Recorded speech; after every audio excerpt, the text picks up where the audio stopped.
Apa khabar semua? Boleh dengar saya? Alright. Vijay, you ada recording eh? Right, thanks. Okay, class. Today, this week kita go for new topic, which is welding. Last week kita go for bolts, bolt selection. And this week for welding, welding. Jadi you can apply to your project, your foot mixer, on your frame structure. Sometimes the joint, mainly the joint should be welded. Not all the parts you join it non-permanent. Sometimes like structure, like the frame can be welded. Even the bracket, any members could be joined together by permanent welding, permanent joint. Permanent joint, which is welding. Welding is not non-permanent, like bolt, screw, and nuts is like studs. The one is all what we call it non-permanent joints. Non-permanent joints mean your component can be detached and attached together.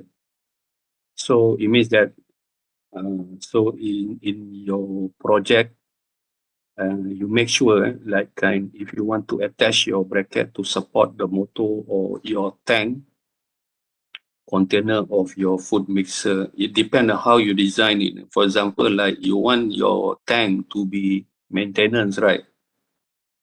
Because you have shaft, you have blade inside that. If you want, it means when we design a machine, we need to consider in terms of maintenance, in terms of easy to access, to repair, and to take parts and replace. So you have to think. I don't know. Your design can be varies and depend on group. What is your design? But you must think. You must decide with your group if your what type of joint you need for all the component.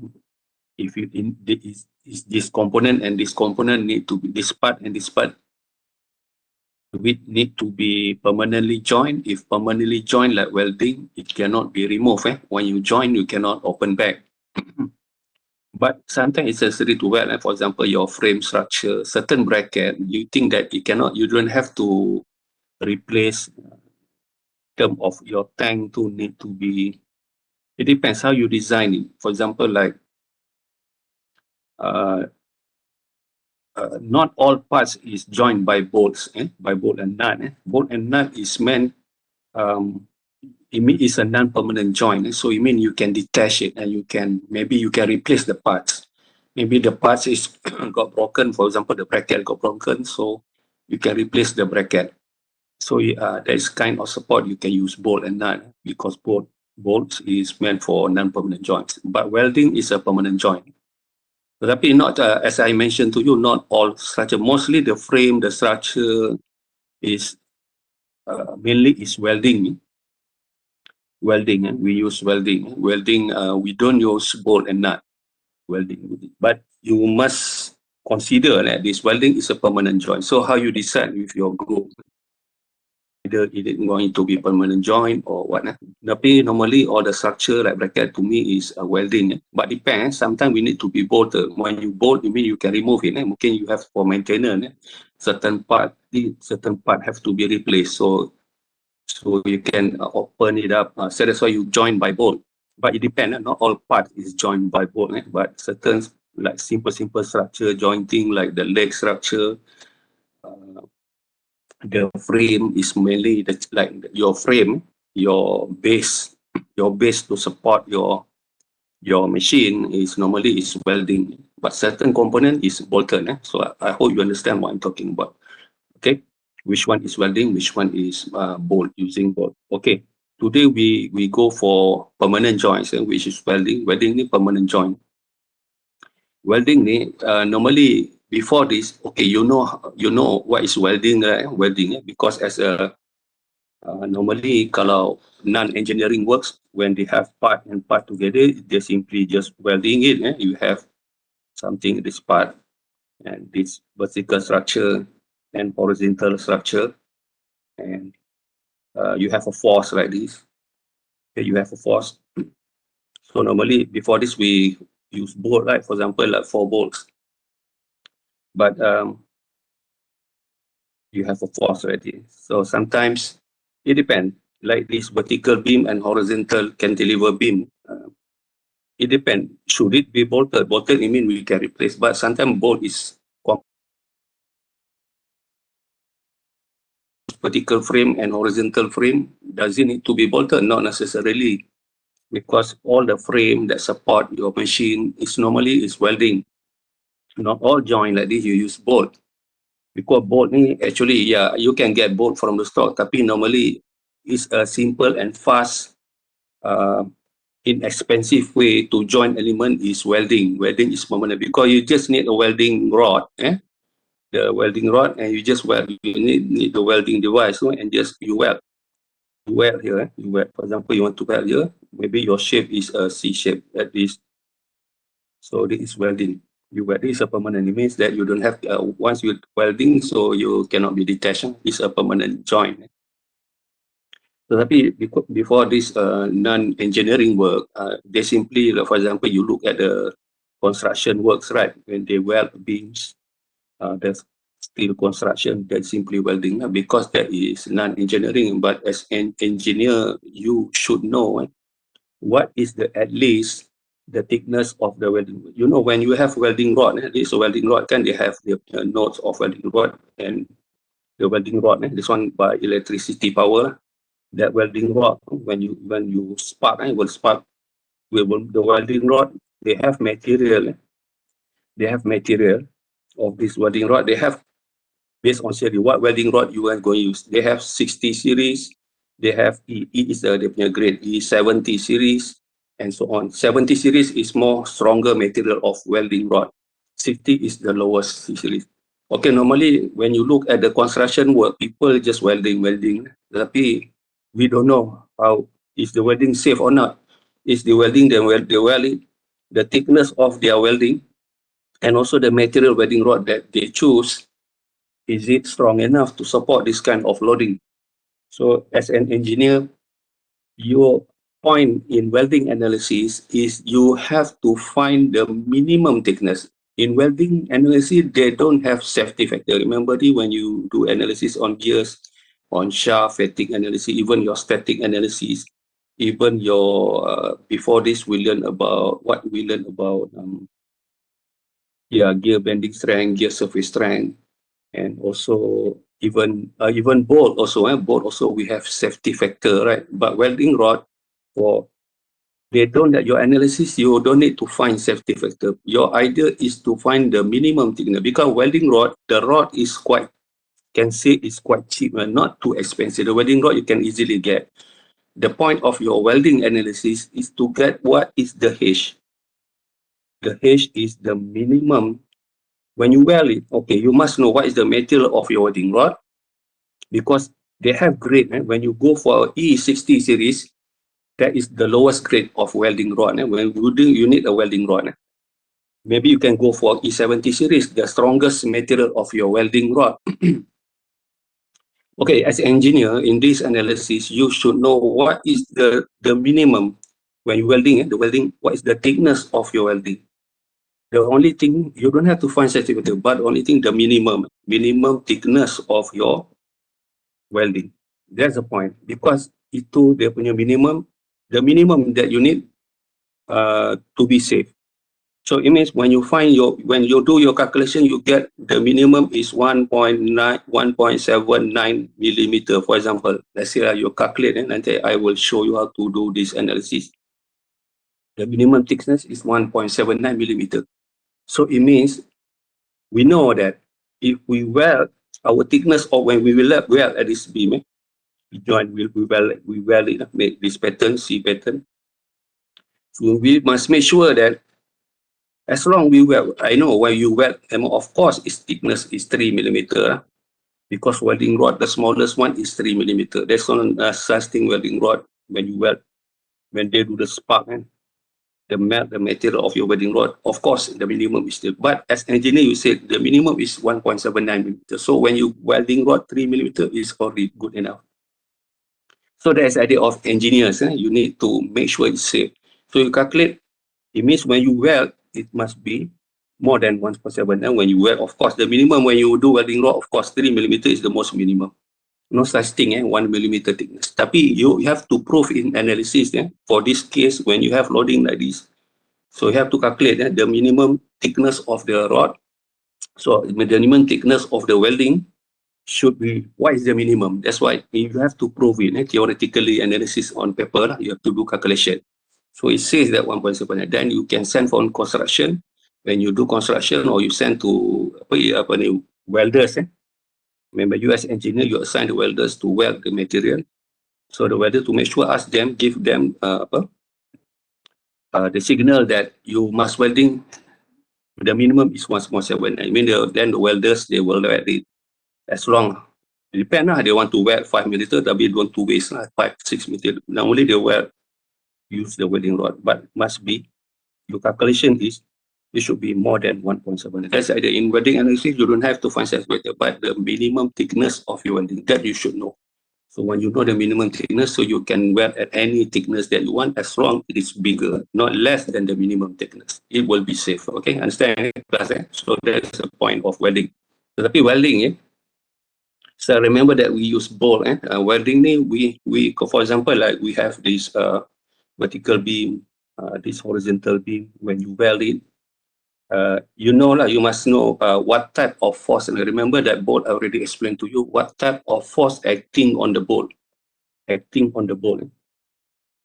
example, I forgot to mention to you about bolt. Bolt that I mentioned to you last week. I just give you 4 bolt. Just to refresh balik about your bolt. You have force like this, for example, and you have 4 bolt. Tapi in your project, guys, so you don't have to use 4 bolts. The idea of it, you look at the nodes of the bolt, bolt have to be 4. This example that I explained to you is 4. Sometimes in your joint, it is necessary to be, for example, you have a beam, cantilever beam, horizontal and vertical, you want to use bolt instead of welding, you can use 2 bolts. You can use 2 bolts. You understand the lecture that I explained to you about bolt. So what is the centroid? Okay, what is the centroid of the bolt? Okay, so in this case, so what of force acting, you mean the bolt have, if you make the free diagram of the bolt, we have W.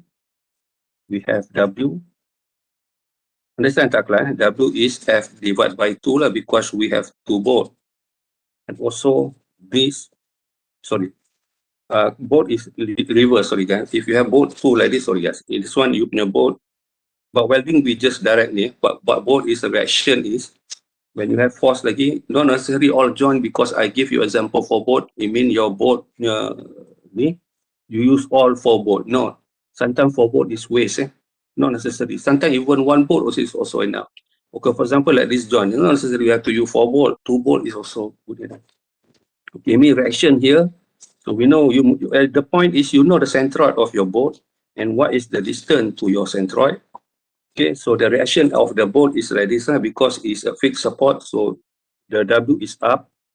The W is up. Can you see in my live video I'm talking? W is up. So W is F divided by 2 because since we have 2 bolts, and also the reaction of this produce top of clockwise direction, but the counter react is counterclockwise. So we have counterclockwise reaction here, and we have force upward.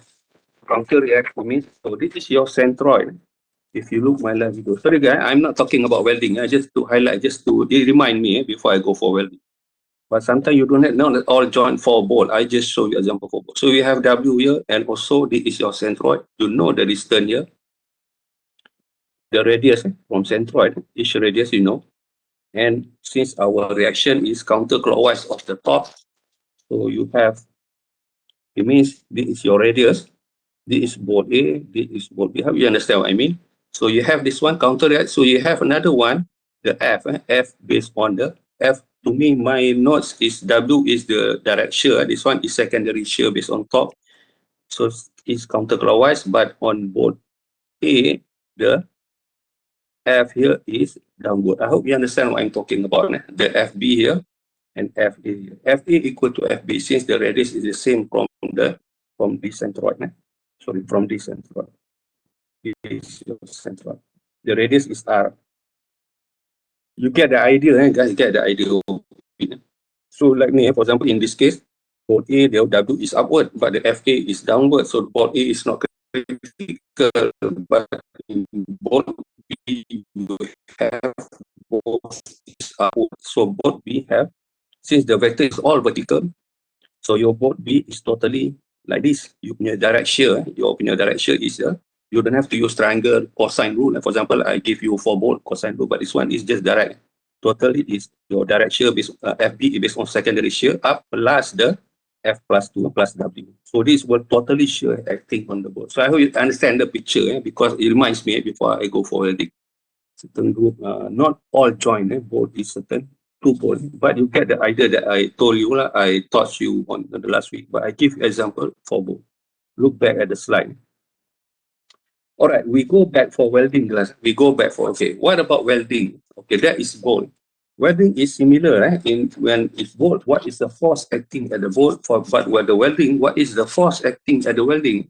At the welding too, if you look, for example, but it depends, when you do welding, it depends on what type of pattern of your welding. For example, like you have vertical and cantilever, horizontal beam. What type you welding you apa? Because when you want to weld, you must define it. What type of pattern? The pattern of welding. Macam this one, I want to weld at this point, and also at this vertical bar, this horizontal stripe, vertical stripe of my welding, and also horizontal stripe of my welding. So it becomes, so my pattern of my welding is so like this. My pattern of my welding is, guys, boleh nampak? Are you listening, class? Okay, class, boleh bawa ke? Class. So I zoom in my welding. Okay, I zoom my welding pattern. Ini welding pattern is important. Your welding pattern. Macam bolt, we have 4 bolt, but this one welding is not a solid object. Welding is a rod material. When you weld, it melt. It melt. It melt your welding material is actually is a steel material. Steel material. You will melt and it will. Based on the welding shape that you weld, it's a welding shape, welding pattern. I can call it welding pattern. Welding pattern. So, okay, we made the free body diagram. So welding pattern, our welding pattern have thickness like this. Thickness. So we zoom in. So we design. So if this is the shape, is a C shape. So welding pattern is kind of like homogeneous, is the same. Like both is separate 4 components, but this one is a continuity. It's a homogeneous. It's a one thing like this. So the pattern is C. So, and you have a force just now here. You have force here. This is your force. Force like this now, your free body diagram. But okay, for welding, guys, just to make note. Remember when if I explain you about bolt, when we go, remember for bolt, we have to counteract since bolt is a fixed support. For example, like bolt, your free body diagram, okay, bolt, at least you have vertical beam and horizontal beam, okay, and bolt, for example, you have 4 bolt. If you have a force, but your reaction, because since bolt is a fixed support, your reaction at the bolt is one V, V equal to F, and also this one from the centroid of the bolt, it produce torque like this, right? But the reaction of the bolt is counter react like that. But not welding, yes. Welding is different. Welding, because welding, even it is fixed, but welding is not like tighten like bolt, because bolt is tightened. Remember, when you have bolt, you tighten with nuts. When you have a force, actually the force at the centroid produce clockwise turning of torque or moment, we call it, but the counter react. So the counter react, because it's a fixed support, it's tightening by the nut. So image at here is tightening. So the counter react is reverse, like the force here, emit at the center of the force, the action is upward. If the force here produce turning of torque is clockwise, but the counter react, because it is a fixed and tight by nut. So our free body diagram is reverse. At the end, when we analyze force, it's reverse what is applied here, because this is a free body diagram, but not welding. Welding, okay, you have your vertical beam and horizontal beam.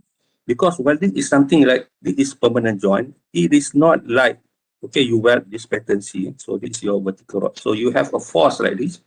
So, but for welding, it is not, yeah, of course, the free body diagram, you know, this one must be upward, this force, yes, you are right. But for welding, the way you look at it, I hope you understand, but welding is, welding is kind of like when we weld, it's a fixed support, but too easy to make you to understand the reaction of the welding, whatever you have force here, it means at the center of the welding is, the force is downward also. Like this one, from the center of your welding, this is your distance, right? The distance it produces turning off your torque, turning off your, I can call it torque or moment, I call it torque. Torque is clockwise, so this one in welding, your analysis also making, your direction of torque is clockwise. Clear tak guys? Class, do you understand? Yes, doctor. Yeah, you not counter react because do not confuse, but both have to be counter reaction. But here, it's directly that you apply because the way you look at it, you might ask me, sir, why sir this one is direct like that? Because you look, if the beam free body diagram, of course you are right. This one's supposed to be F here, and this one produce clockwise, and this one supposed to be counterclockwise. It's supposed, but not. We are not looking at the free body diagram of the beam. We are looking at the X on the welding, the beam, but we separate the welding material that we weld here, right? We weld here the welding C shape. But separately, we look at the welding parts. So it means directly. So my point is, for your welding analysis, when you have force like this is your welding pattern. Welding pattern is C. So you must get the centroid, the CG. Centroid, I call it centroid. Okay, how to get centroid? You can find it from the table. Because remember, like both, we need centroid. If yes, your welding pattern is a joint, it becomes C. For example, this is C case. So you must know what is the centroid from this. If you have C kind of shape, what is the centroid? How to find the centroid? How to find the centroid? You must know the what is the. Remember when you learn static, how to find the X bar and how to find the Y bar. The Y bar. The Y bar. How to find the centroid. Once you know, you find the centroid first, then you can do welding analysis. Same like bolt, tapi this welding. Bolt we have four bolt, we have 4 elements, but welding here the same. So you mean you direct, you don't counter react, do not confuse. Welding is the way we look on the welding material. We separate from the beam. So we have two types of forces. When we transfer this force, okay, this force from centroid is have distance D. Okay, so the force at the centroid, so you just transfer. Okay, this is your welding material. And also this is the force acting. When you transfer the force they apply to the welding pattern, this is how we transfer. First we have force, we have the way you coordinate. I name this thing is B, or like both I name it W. This one I call it F. F is the direct force, direct shear force. And another one is the one that produce clockwise torque, F time distance. Another one is the total torque acting on them. Okay. For welding, I remind you again, you don't have to be counter react. The force is not upward and the torque is not counterclockwise. It's just clockwise. So, because the way we look at the welding, not at the end of the beam. So it means when you have the total torque like this, it means off your knee, like bolt, you have bolt A, bolt B, bolt C, bolt D. But where we go for corners, corner A, corner B, corner C, corner D. So if you look at this corner, this is the central you already found. You can get the central C shape, you can get from the table I show you. Okay. And you must know the radius, like both. You must know the radius B here from the centroid. You must know the radius A here from the centroid. You must know the radius C here. This one easy because you know the welding pattern, the size to you that define. You that give all the dimension of welding pattern, the length, the height of your welding, the B and the height. You already know that. So you know how to find the centroid you can get from the table. And you can find the radius of this one from centroid to at this corner. Corner A, corner B, what is the radius? Radius A, radius B, radius C, and radius D. Okay. When we look at this one, when you look at this welding here, when you use at welding, something is similar like bolt analysis. It's quite very similar. Tapi bolt is separate for bolt separately, but this one is jointing become one thing. It's a one thing, but we just analyze at the each corner point. So which the point is to get what corner point is the critical. So that critical corner point represent that will do your analysis to define how you can find the minimum thickness H, the H, the welding H. H is the thickness here. You know, if you look at my welding pattern, I give some thickness and my lorry and my section. So that is this is the H, the thickness of your welding. So if look and if you zoom in at this A, B, we transfer one, we have direct shear, and another one we have torque. So it means that this welding rod, I zoom in. Okay, I know the centroid here. Okay, I know the radius. So this is point A, this is point B. Every corner this is point C, point D. So I know the radius is radius A. I know this radius B. I know this radius C. I know this radius D. You can find it when you define the size of your C. You can get the radius. Okay, we have two. One is direct force. Direct force. The force is one. Since welding is not both, we have four. First, we have primary shear force. We divide by 4 if we have 4 both. But welding is not 4. Welding is a one thing. It's a one thing. It means your force totally transfer it in every corner. Your direct force just now F is the same. Okay, F is the same. FA is the same. F is the same. This direct shear is the same at each corner. We not divide by 4. It's the same thing because since weld is one thing. But the only thing is now, remember we have top. We have top turning is clockwise. Okay, on this welding. Okay, this welding I hash it. This welding. Okay, at each corner like this, since the top is turning clockwise. Okay, this is similar like bone. Radius B from the centroid. So it is this will be your secondary shear. I make it F double prime is secondary shear due to the top. And this one, FD also here is perpendicular. This one perpendicular to the radius. This one is F double prime. This one is F double prime B. And this one is F double prime D. F double prime B and F double prime D is equal magnitude because the radius to the centroid is the same. You mean radius B and radius D is the same. But centroid is more to the left, but radius A and radius C is shorter than radius B and radius D. Radius A equal to radius C. Okay, at A, we have this. We have FA here. F here, FA double prime. Okay, perpendicular to the radius. And this one, we have FC double prime, perpendicular to the radius. So that's welding. Okay, if you look at this, we can find F is totally easy. The direction is now this F is all equal. Yes, it's the force that you here. So what about this FA prime, FB prime, FD prime? You can get it. I show you later in the sample problem. So from here, guys, if you look similar like both, similar but both. So if you look on the vector like this, the one that is critical, if you look, both B, if you look the vector F, primary shear just now F is here, but the FB double prime based on the top is here. So if you look, B have long vector. This totally will be FB, the totally shear based on vector. But if we look at B, we have F here, and FD is like this. FD is equal to FD double prime equal to FB double prime since the radius is the same. And also FD have the same magnitude as FB and have longer. This will be your totally shear force at FD. But we look at FA here, your primary shear is downward, and you this one is here. So here, so your total shear is shorter. This will be your totally FA.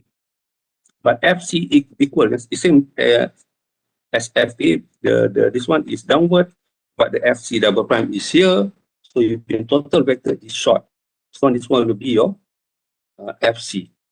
So it means that either B or D is critical. So you study at this corner B. You study this, what is the value of this. So this one is critical since the vector is much bigger.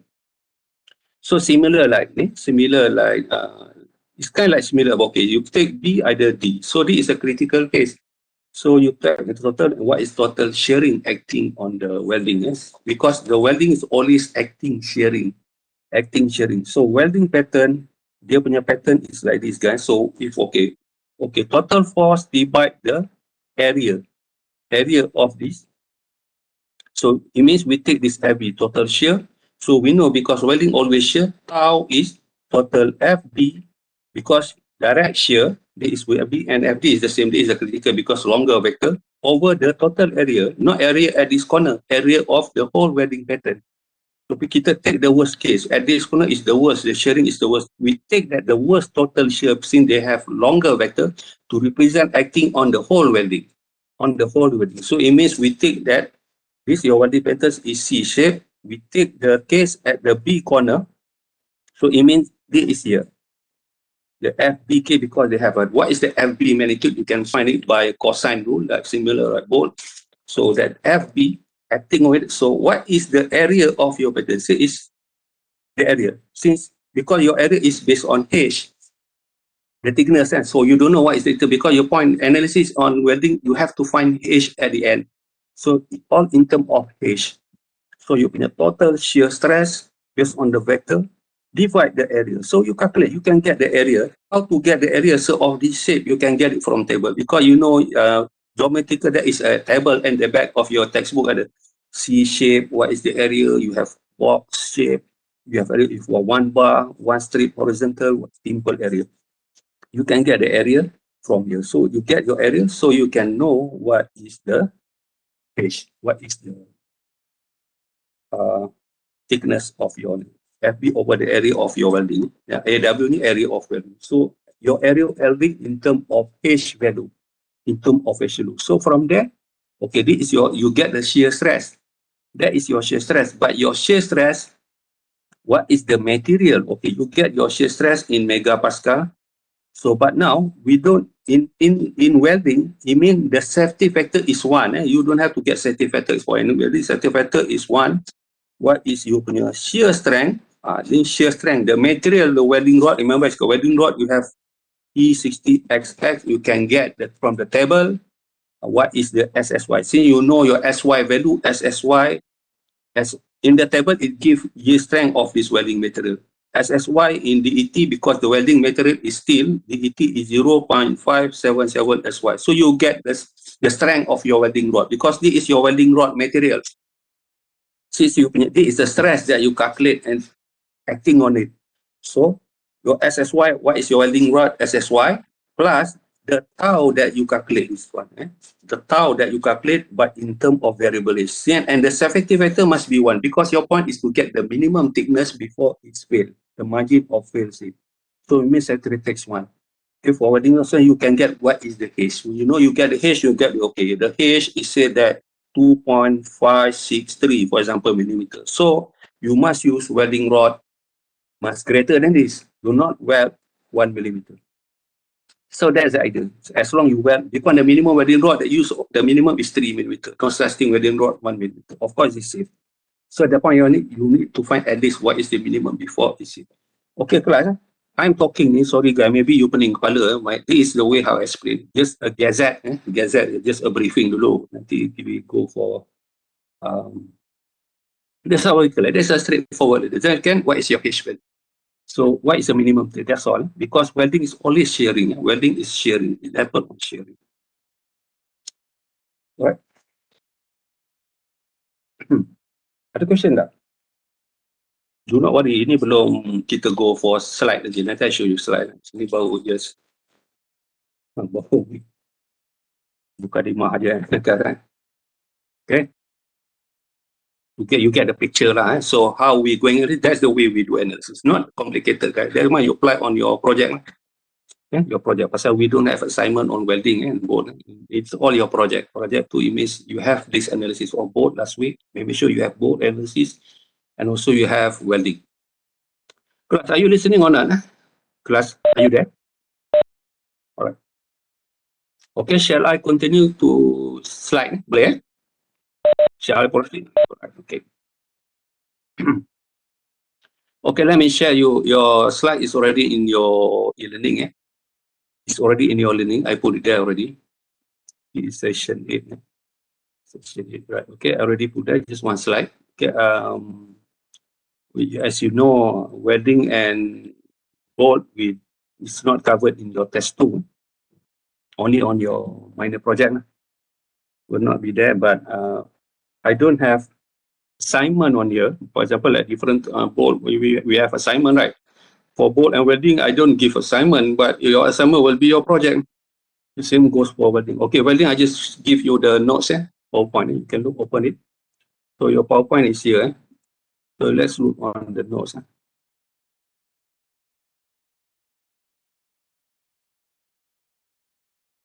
Okay, boleh nampak the PowerPoint?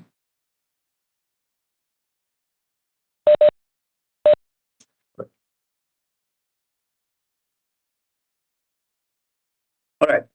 Okay, design of medical joint to welding. Okay, welding, as I told you, is non-permanent. Both is non-permanent. Welding is a permanent joint. Welding is a permanent joint. The stronger, the most common method. The strongest, actually, welding actually is cheapest and actually is strongest of joint compared with wood. Actually, I tell you guys, sebenarnya. Tetapi the only downside of welding, because it's the cheapest and because depend on your welding rod, when you weld so thick, whereby your calculation to get what is the minimum thickness. So welding not less than the thickness, that's all. You can welding at any thickness that you want, but not less than this thickness. That's why in your NSE you have to show what is the minimum thickness, okay? So it's the strongest actually and most common method, permanently join steel component together lah. It's by welding. The minimum, actually welding, there is a lot of category of welding. We have spot welding, we have seam welding. Lately we have friction welding also have friction based on friction. The most common that use the welding rod is arch welding. What is called arch welding? It's the most important series adaptable because they use the welding rod and the welding to various manufacturing environment and cheap and very cheap. The welding rod to very cheap. You can, as long as you got the device, the welding connector, the welding and the welding rod, that's it. You can weld construction. Okay. Okay. Kita as engineer, as I told you, we have to find what is the minimum. Kalau you tak study this analysis in non-engineering, so when you do fabricating, nanti maybe you have project, you have your frame, welding, but it's not engineering way lah. You just welding, but is it economic? That's a point. But in the calculation, you have to prove what is the minimum thickness. I just know, I did mention to you, okay, you based on your calculation, the minimum thickness, so you can welding at any thickness. That is not actually my point, man. It means you must know the minimum thickness. Sometimes you don't know, it's just simply welding is so not that quite economic, it's just so thick. So, but you must define the minimum thickness is what to make sure it's safe, okay? Okay, this is a welding rod. This one when you look at construction, when you do construction steel work, and they have welding rod and they have a connector here. Okay, this is a welding rod material. Apa can you see? If you look, nampak tak ada E. E2 is the type of welding rod. The higher the number of series, the more stronger the welding rod. Macam we have E60, the lowest E6 series. When you have E, then 6, number start by 6, it means that one is a lower grade. If E then start by 6, then after that E7 series, maybe E8 series. The higher the series, the better the grade. The stronger the welding material. It depends on the welding material. Welding material is a steel material, kind of steel material. This is what we call arch welding. Arch welding. So as an engineer, you're not just simply weld. So you must prove by calculation your joints that have welding, for example, your project. What is the minimum thickness? The H value that we need to calculate. The thickness that we need to weld. Okay, figure 11.6. Okay, by the way, in your welding, in your Journal, chapter 11. All right. Do we have this kind of welding? We have kind of like this one. We have to join two beams. We have like this welding. We have kind of like this welding also to join these two beams. We have this welding. A open square part, single B groove. It depends how the join you join your part and your component and your next component. Okay. But you look at this picture. When you look at this picture, we have this T section. We have one is vertical. This vertical beam, and this one is the base is horizontal beam. Normally, okay. sometimes welding, they have concave weld. This is poor practice. When you do welding like this one, like more concave shape, this is big poor practice. It's supposed to be like this, and not concave. It should be convex. And we look cross section of your welding. So it should be like this. If concave, it means the throat is smaller. But I explain why. Actually welding, can you see the cross section H? H I say is the base thickness. Actually in welding, what we calculate is not H, actually is T. T is the throat. Since the cross section of welding, we can assume it is a rectangle. Triangle. It's a triangle. Triangle that H is the same. Okay, triangle, right triangle is a triangle. So we need actually the critical is at the throat section. The throat is actually, if this is 45 degrees, if you look my live video, when you have a vertical beam and you have a horizontal beam, okay, then this is cross section view, and then you weld it. You weld, yeah. Okay, let's say I weld at this side, not at that side. I just weld at this side, and then we weld. So actually, theoretically, the cross section of you punya welding is triangle. So I cakap you is the H, and H is the thickness. H is the thickness. This H and the height here is the same. So this is the H, this is the H. So this one 45 degree. 45 degrees. So actually in welding, the throat section, in your calculation analysis, is not based on H, the throat section, the throat. Because the throat is critical, the throat. When you have shear force, and we base on the throat section, not on the H, because our cross section of welding is not rectangle or square. Kalau if our welding section is kind like this, is H, of course we go for H value lah. But because if you look at the cross section of welding, is half of it, is a triangle shape. So it means we don't base on the size of this H actually, but in our calculation will be version of H. But actually our calculation will be throat section, this T. Okay, this is a T. T, if you, this one is 45 degree, T is 0.7 or 7, because science rule, you know, science rule, H, this is H, what is T? This is perpendicular, this is H, this is T, so we have this half triangle like this. We have half triangle, and this one is 45 degree, right? This is 45 degree. So you know, this is 45 degree, and this is your H. If you look at this, so sorry, this is your T. This is your T. So what is T in terms of H? T is cos H is T is apa tu? T is sine. When you go for sine, this is 45 degree. T is H over here. Apa tu? So in terms of this is 45 degree. This is H. This is T. Sine's rule. Sine 45 is T over H, right?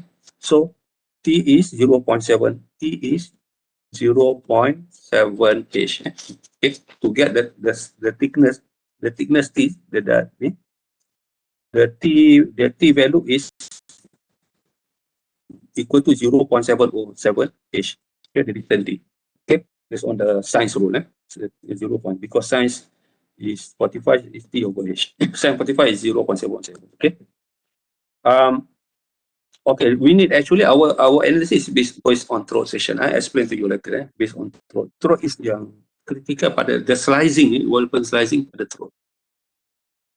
Okay, the welding symbol like this. And when you look on the symbol, you have learned engineering drawing. It said that, okay, for example, welding symbol. Dia macam ni guys. Okay, this is a side cross section view of KU. Okay, you have hollow tube and plus the beam. Okay, this is a welding. Sometimes because welding, the coding of welding to give to the welders or you as engineer to construction worker to the welders, they need to see the drawing. Because they will fabricate, they will join by welding. So because engineer have to prepare the drawing also.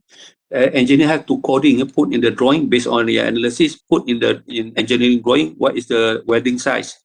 So this is a thing lah. So you make like this. So this one, for example, this side view, this is a front view, this one side view, this one front view, this one is side view. So it said in engineering, it said that okay, this is a welding symbol dia macam ni guys, dia macam like pointer, macam leader.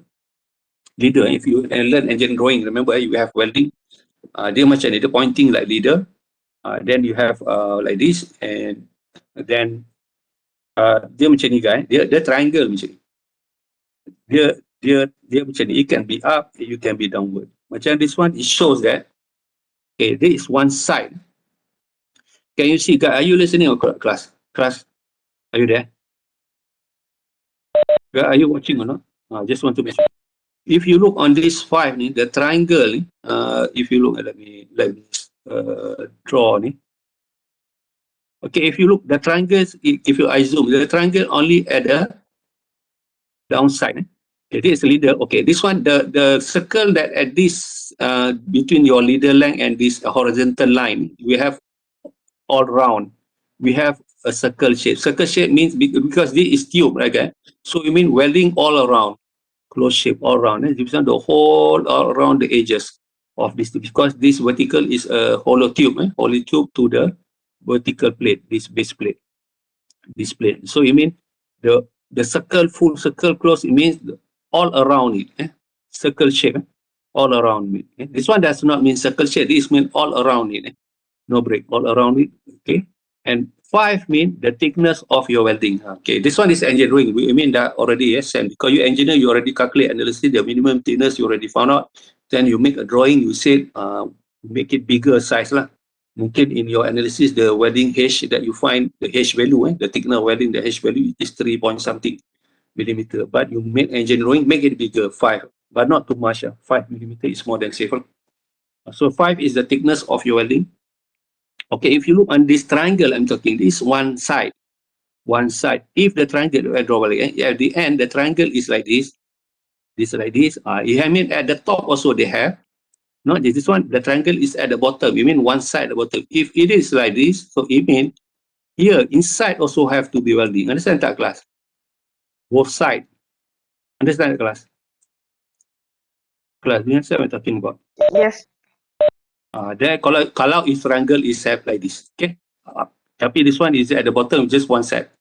Just at the outer, not the interior. Both side. So dia yang this one also ni. Ini welding. Okay, if you look at this one, vertical plate and horizontal plate. Nampak tak? Dia punya pointer actually is there lah. Dia want to show you. This one actually the pointer leader ni supposed to be here lah. Dia bawa ke sini tapi mungkin. So the leader is like this lah. So we have okay lah a leader. Engine, remember engine drawing leader. You draw a leader. The horizontal beam. This one says that macam ni, I can, this one, this side macam ni, I can draw it like this also. Triangle is like this. This triangle. You mean? Macam ni. You mean both side, both side. Here and also left at the back. Front also at the back. Both side. Nampak, we have two triangle bottom and up. And also give 5. 5 is the thickness of the welding. Okay, you don't put here 3.76 million. No lah, that one is your analysis. The minimum thickness by as engineer, you put it 5 lah to play safe lah. Roughly lah, you take 5. Okay, so the welder small. No, okay. Macam ni dia ada range. Ini 60 to this just to highlight. You make sure you get some picture lah about the.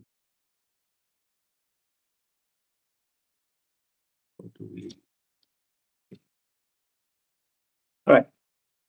Okay, this is all type of welding example. For example, if you look, let me zoom in ni. Macam ni, let me zoom in.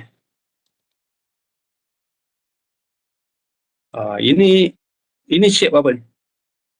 What shape of the welding ni, kelas? Yang this one.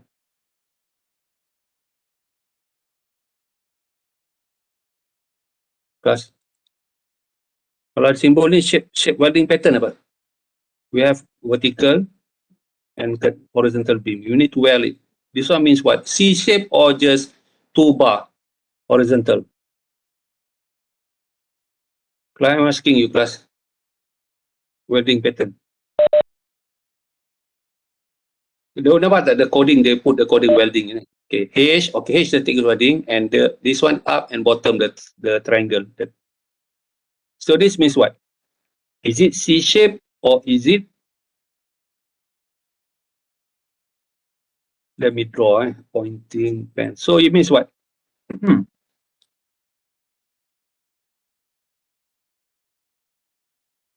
It means what? Once up, so you mean your welding is there. Boleh nampak saya punya ni? And the one is bottom. It's not C shape. This one two bar like this. Tahu tak? Nampak tak? Because the coding is right based on the drawing. Understand, Clara? Yes, doctor. Okay, what about this one? Ni.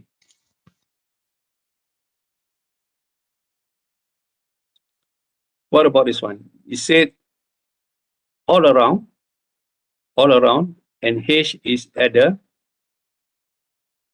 back. Because if you look, this is a hidden line. Hidden. Okay, this means this red, the horizontal bar, horizontal beam is at the front.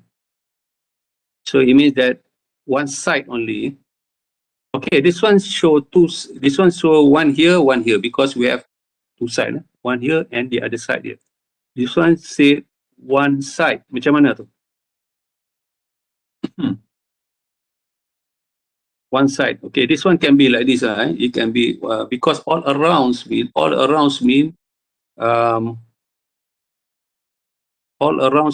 is it is not C shape, okay? All around mean it is a square because the one loop. This one, kalau like this, you have a corner ni is one loop. This one loop. This mean loop. One loop. So dia tak ada break. There is no break. It's a one loop. Okay. So it's a rectangle shape. Okay. What about yang ni? Nombor 3 ni macam mana?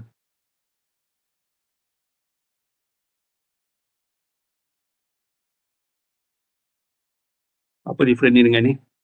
First one dengan third one, what is the difference?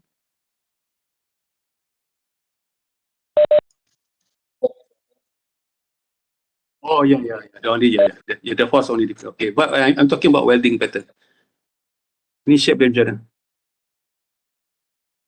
Is it C or just two horizontal strap? Two horizontal or C? Yeah, horizontal, same like this. Same like that. So it's two horizontal like this. Okay, two horizontal like this. Okay, two horizontal. Okay, what about this one? One loop. Ni one loop. One side. Sama macam ni, one loop. Tapi ni only force like this. One loop. Understand? This one loop also. One loop. So one loop means like this.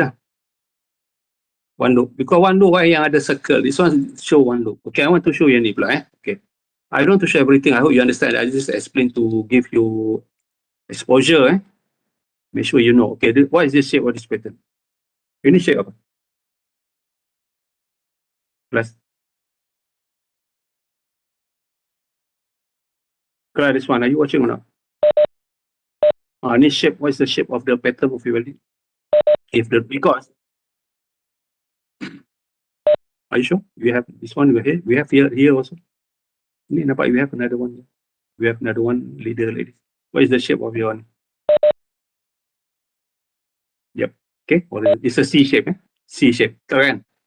Okay. This one, this pointer is showing. Okay. The H. You have to give the H and the thickness. What is the value? This is two sides. So this one means here. And also at the bottom. Okay. Nampak the pointer say just only one side.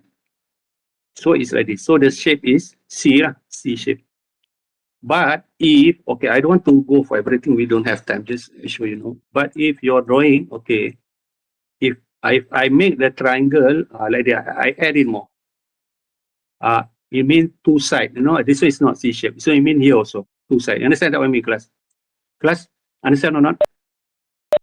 All right, okay, that's an idea about the welding symbol. Welding symbol. So in your drawing engineer, but in this component design, you do have to do drawing. But yes, in your system design next semester, yes, we have to do it because you not only design, system design in your next semester, you are component design, then you have LI, and after that you have industrial training, then after the next semester you will do system design. Yes, you will do. It's not like machine component design. You already learn all this analysis. Like your I2D class, Intro to Design, your first year, remember, but it's more heavy scan.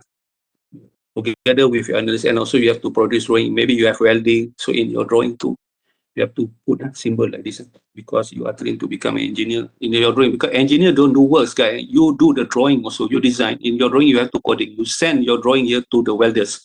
You do the analysis. You calculate what is the minimum thing. That's what you learn in this course. This is engineering analysis. You learn analysis about welding. So you give, let's say, you calculate the thickness is H is 3.1 something or 4 point. Okay. So the minimum thickness, take it 5 lah. So you put here in the drawing, H is 5. So you do the labeling, labeling. So the welders, when they read the drawing, they know what pattern. Normally, they are professional. Engineers also have to know basic welding, but normally the professional, they have certificate on welding, the welders. Because that is standing, because you are not trained to become a professional welder, but you do analysis. So you signal send your drawing to the, need to give the, what is the minimum thickness. So that's what we learn in this week, this topic. What is the H value and the thickness? The H is based on the base. Actually, it's T. T is 0. Actually, in our question, 0.707 H. Okay. Okay, that's I told you. This is a cross section of your welding. When you look at the cross section, so it will be H. Based on science rule, this H is the, actually when you welding rod is H lah. H, but actually our area of calculation of slicing of the shear stress happening is at the throat. So everything is based on 0.707 H. So it's a shear stress because when it cut like this guy, when you have force shear stress that acting, actually the critical is at the throat. Throat is 0.707 of your H. Actually, it's not at the slice, at the base. It's not shear stress. Actually, it's not slicing because since our cross section of welding is kind like triangle, and this throat yang happen to be have slice. Shear stress acting critical shear stress at this plane. So this throat distance is 0.707. So we base on this cross section of the throat, not the cross section of the bed of our shear area. This on the throat. Okay, that's I told you we have primary stress. I told just now. Remember, I said also briefing just now. I show you the axis. We transfer the F force. We have primary shear stress, the force times the total area W. So, for example, remember that C section just now. Okay. If you look at my live video again, okay, my point. Okay, this is welding pattern. Okay, let's say for example your welding pattern based on the you design is C shape lah. Okay, this is H guy. Yang I show you, this is H. This is H. We based on the size H. Actually, the shearing happen is not on the H. H is the tapak. Okay, if you look the cross section of your welding, we look on the side is triangle. Triangle. H is here, and also the height also H lah. Since we assume that the cross section welding is like a triangle, the same distance H and H. Actually, okay. Shearing, we don't take the H thickness. Thickness is the area, total area thickness of it. Actually, it at the T. At the T. The throat is critical because slicing happen at the throat.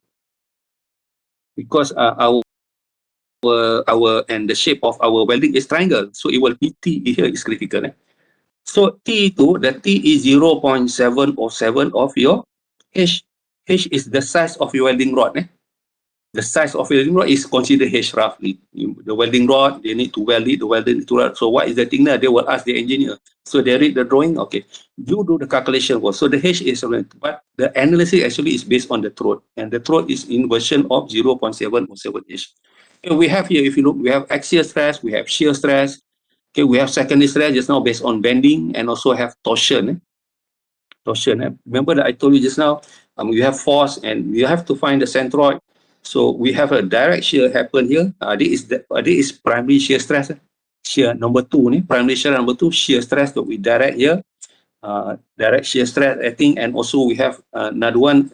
If the top going to counterclockwise, we also have secondary shear at this all corner. Okay, yang this F double prime of all this corner. This is another. So at this corner, all you have direct shear just now. Okay, you have direct shear, primarily you have direct shear, and also at this corner you have secondary shear based on the torsion, and this one also you have secondary shear. You have like this. So you combine by vector. So this one just now I explained to you. We have shear stress, primary, and also torsion stress. So what about this axial primary stress? Also, what will be secondary stress based on bending? Okay, axial stress is okay as shown in this slide. Primarily, okay, this one actually guided is not my note, it is standard note by the coordinator. Let me explain to you direction. Okay, if you look at this beam, okay, this is direct shear stress. If you look, for example, in this one, you have this cantilever beam and you have this mounted, you welding at this vertical base here. So you have the cross section of the beam is a rectangle. So direct shear is when you have okay, you might ask me, so why this one is actually it depends. It depends. This one the reaction here is like this. It's upward and the moment is like this. But as I told you, for welding, we can go for it's okay. Do not confuse. I can go for V downward and the turning of moment is clockwise also possible. Boleh pasal you can do analysis on welding better. Alright. This one. Okay, this one means that okay, this is a shear. If you look at this, they have shear. Shear is direct, totally shear is your V. Okay, your force in total force divided by area welding. Area welding is what type of welding area lah. So in this case, like our area of welding is if I draw again, your welding is like this. It said that this side actually, macam if you look on this coding, your coding is area welding is H this like this. So this rectangle, it means your welding is like this. This is not one loop, only like this. Because of this, this one you have upper triangle, bottom triangle. So you have two bar, one up and one bottom. This is side view, guys. So your welding will be here. So this is cross section of welding. This is your triangle of welding. Another one at the bottom because of this code, this symbol. Sorry, not code. The symbol here. Okay. So this is the shape. You have like this and you have like that. Okay. So you have so we have we have direct shear. In this case, look at my live video, guys, instead of this one. Okay, it means when we look on the look at my live video. So live video also mean when we look on the side view. So we have two bar of this is our welding pattern because of the symbol is like that. So we need to find what is the centroid there. Centroid here. Okay, you have to find what is the centroid. And if you look your welding pattern, you have base and you have thickness. Base and thickness. Thickness H is your welding. Base is the length of your welding length. Welding stripe was the length. H is thickness of your welding. H. So welding pattern. So you must know the centroid here. So since our force is like this, like my pen, look, my pen is down. Because I'm looking at the side view, guys. The front view is this one. So we have a force like this. Total force acting like that. Okay. So it means this welding we have to study once it have the we have one is direct shear. Okay, one is direct shear. Direct shear is this force. So this force, okay, this force, direct shear is this force tau. Okay, this is we call it primary shear, direct shear or primary shear. We have tau, I put tau bar. Another one is tau double prime is based on secondary shear. Okay, macam this one tau ni is total force divided by the total area of your welding. It means your total force acting at the centroid and your AW is the total area of the welding. It means both strap you have to calculate what is the total. You add it down. The first strap, second, what is the total area? That is direct shear. But we look in this diagram, this one in the front view, if you look in the front view, it is the bar, this is the rectangle bar. Okay, we have the force is like this, and this is the cross section of your welding, and this is the cross section of welding. This one is not producing torque, guys. Okay, in this case, it produces bending. This one produces bending. This force, okay, based on the distance here, the distance to your welding. This is a front view. Yeah, ini side view. I hope you understand I'm talking about. This side view. This is your punya centroid. Yang this one is if you look on the front view, it produce bending. It will cause moment. Okay, yang this one in this slide it made counter react. It's okay. You can make counter react, reverse up also can. But to me for welding is it's okay. It's that's not your analysis will not be twisted. It's the same. That's not your analysis will be the same. But it's my point of view is much better. Is you just transfer, not like both is be reverse like. But this one is just the force is downward. And also the moment from front view, the moment is like this. It depends. I'm not talking at the beam reaction at the end here. I'm talking about acting on the bolt. This will be counterclockwise. This one is much better to understand. Force is turning clockwise, not counterclockwise as shown in your notes. Okay, and the force V also just now, the force yang tadi. Okay, V ini actually force. V is actually force. The same force they apply also downward. And this much easy to understand. So, but this one, I'm talking about direction is now V of force over area. That is will be your primary shear. This is your primary shear. And this one is your primary shear. The secondary shear that happen here, we have bending. We have bending. Bending means, okay, guys, look carefully. Guys, are you watching my live video class? Are you watching or not? Okay, if you look at this one, F time this turning will produce this turning of moment clockwise. So it means at the upper stripes have it tends to pull it up the welding. It tends to pull out the welding.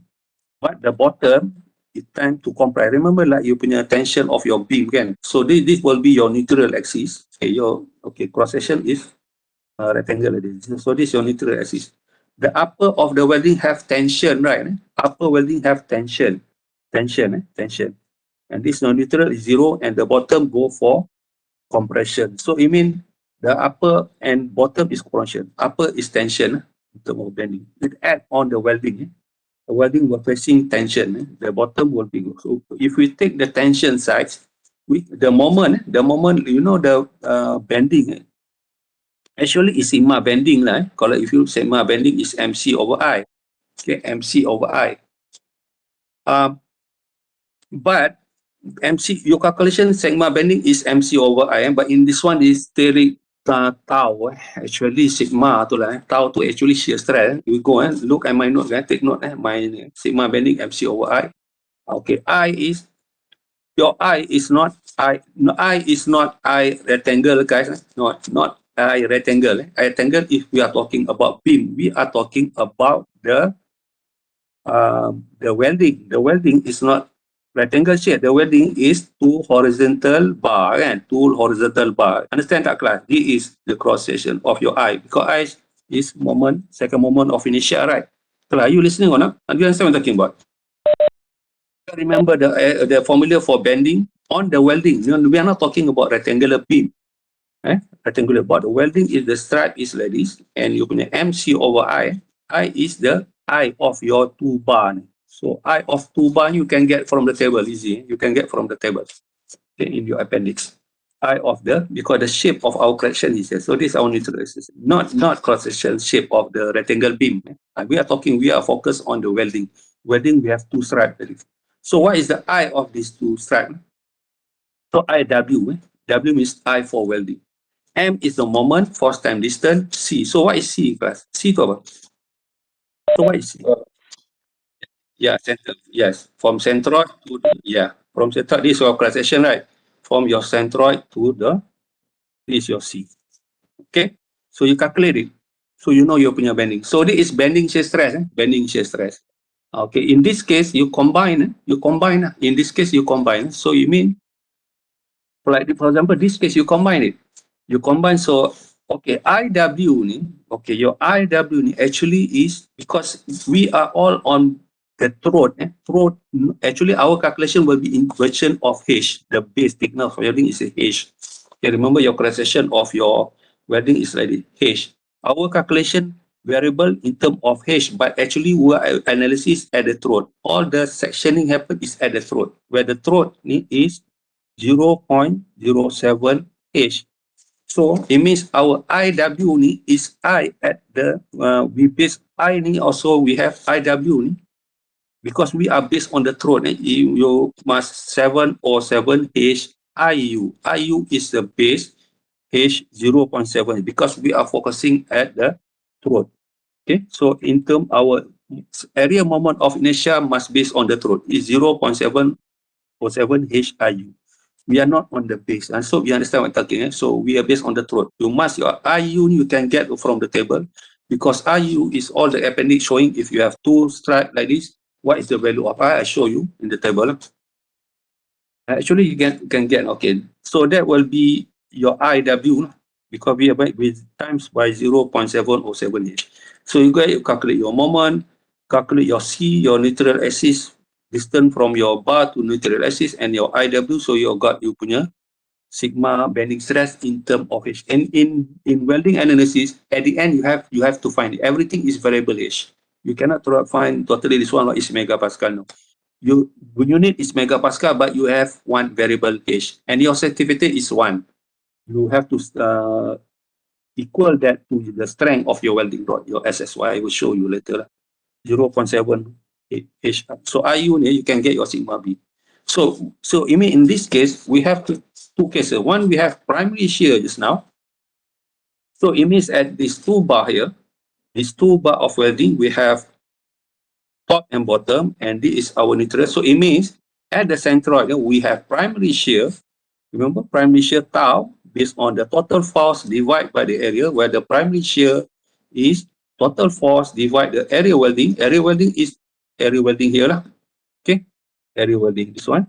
Okay, area welding also area on the throat again, area on the throat. So we combine and also we have based on bending sigma. Sigma ni actually in Y. Sigma ni can also be considered as, nanti I show you, we don't consider, because in DET theory, when you have sigma, you have tau, you have to find equivalent stress, sigma plus 3 tau square. No, in welding, everything, even your megapascal in your bending, considered as shearing also. So you just add it up. Okay, just now we have, if this is side view, guys, and plus if we go for front view, we have this throat at the top also suffering the bending stress here. So we have bending here, kan? Bending stress. Bending stress, we add it up plus the direct shear. So you get total shear. You combine stress. So you punya total resultant acting at this is you just combine. You don't use sigma square plus 3 tau square. No. For welding technique, because everything is shearing. So you mean primary. So that's why in this note, they put it sigma bending as considered as tau double prime bending. Just to make sure, because it happened to be shearing also.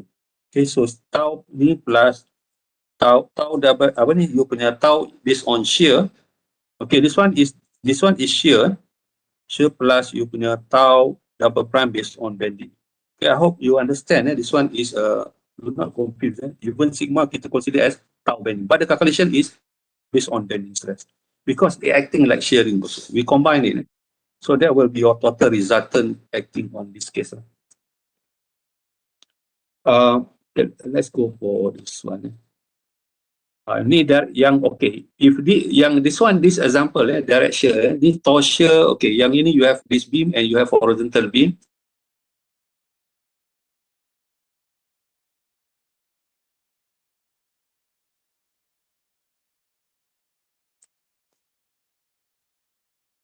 Okay, yang in this note we have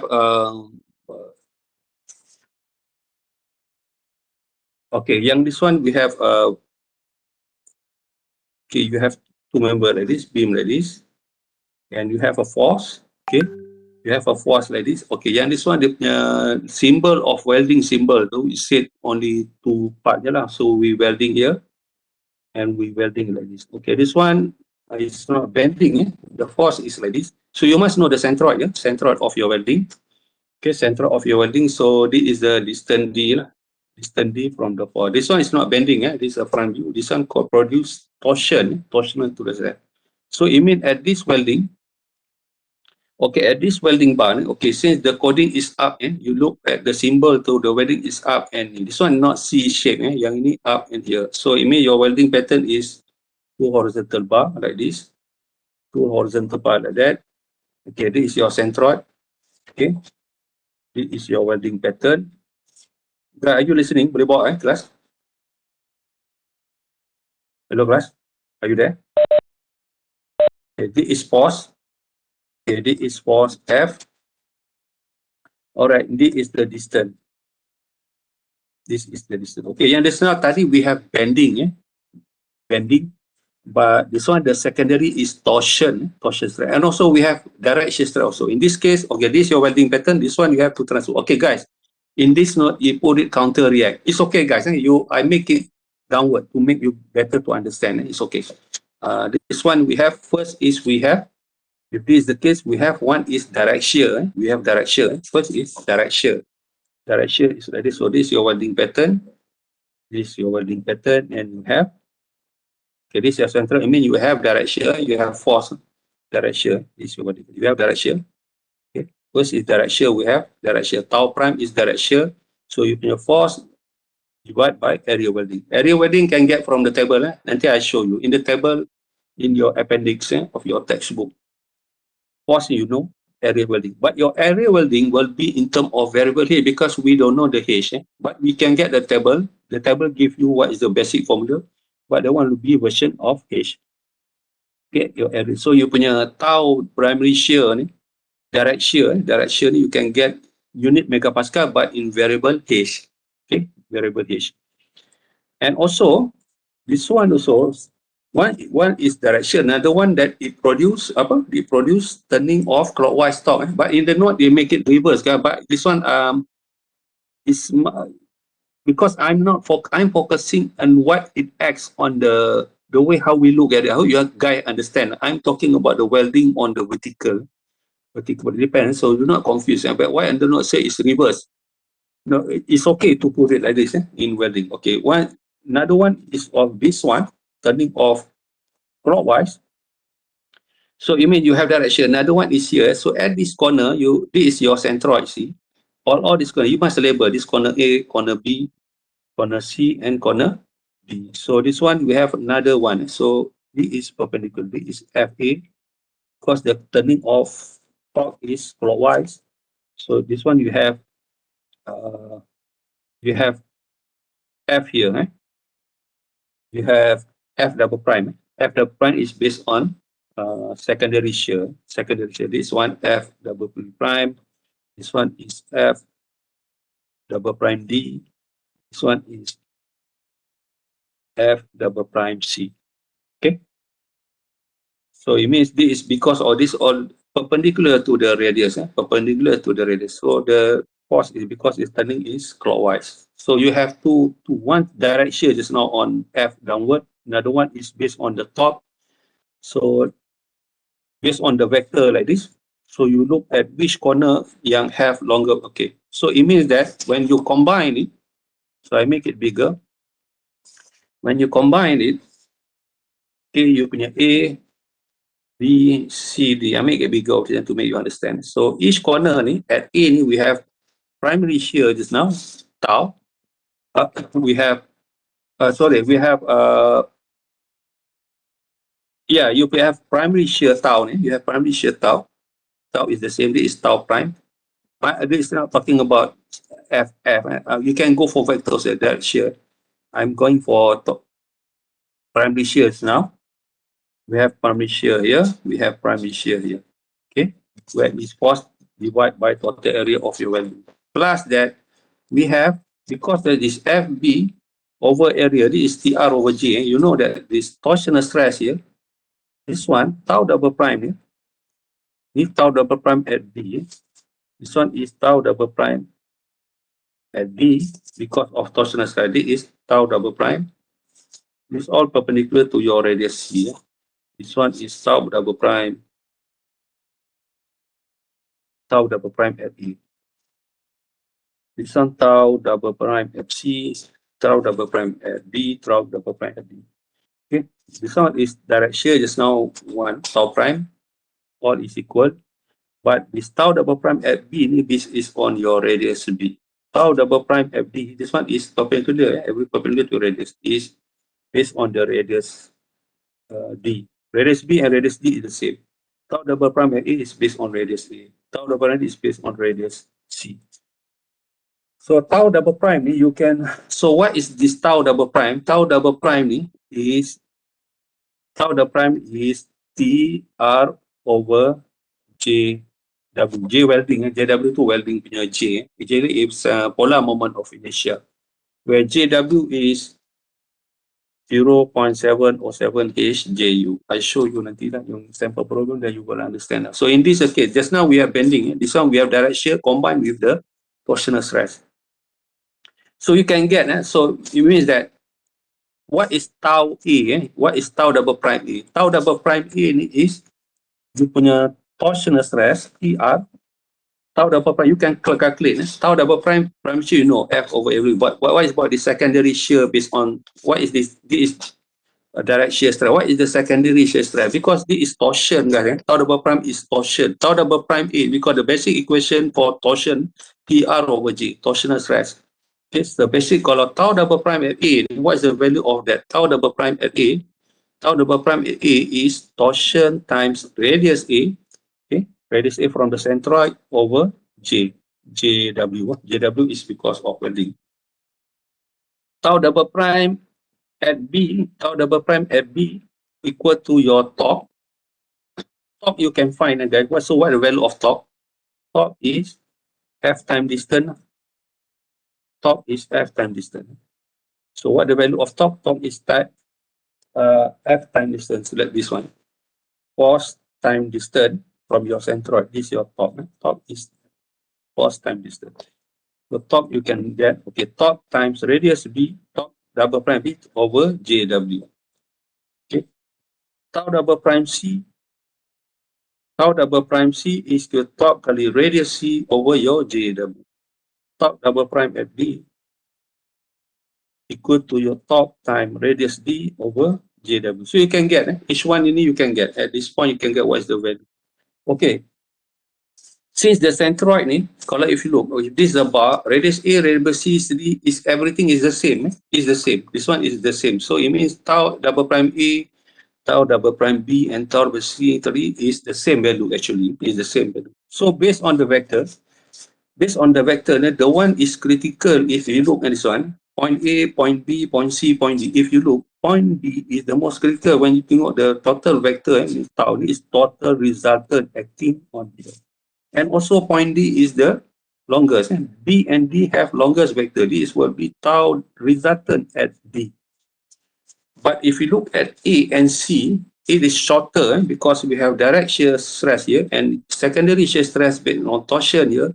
It go down here, it go here. So the total vector D is will be total resultant at A. It's short.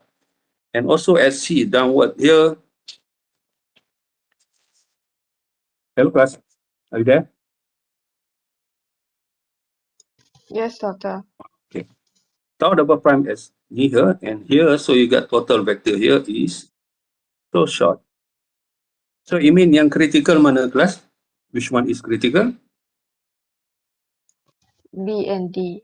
Yeah, B and D. So you ambil which example lah. So ini you take B, either you can take C. For example, you take B and you take B, so you focus lah. Remember like your board, the value of your tau double prime here and the value of your here tadi tau ni tau prime tadi based on direction, right? It is tau double prime at B. Tau double prime at B is the actually it's the same guy pasal the radius for the centroid is the same. But like C, if C shape centroid is shifting to the left, radius B and D is the same, but is radius A is smaller and radius C is same, but is smaller than radius B and D. Be careful, this one is just two horizontal bar. So you just calculate it. Okay, you can get the tau reaction at B ni this here lah. Tau reaction at B, this one actually value is the same. Since the radius everything is the same, top you can find, J can get from the table. Your calculation will be everything in variable of H, because at the end you need to find H. Safety factor is 1. You have to equal to the shear strength of your welding rod. So this will be your total vector. This is your total resultant at B, because B is the most critical.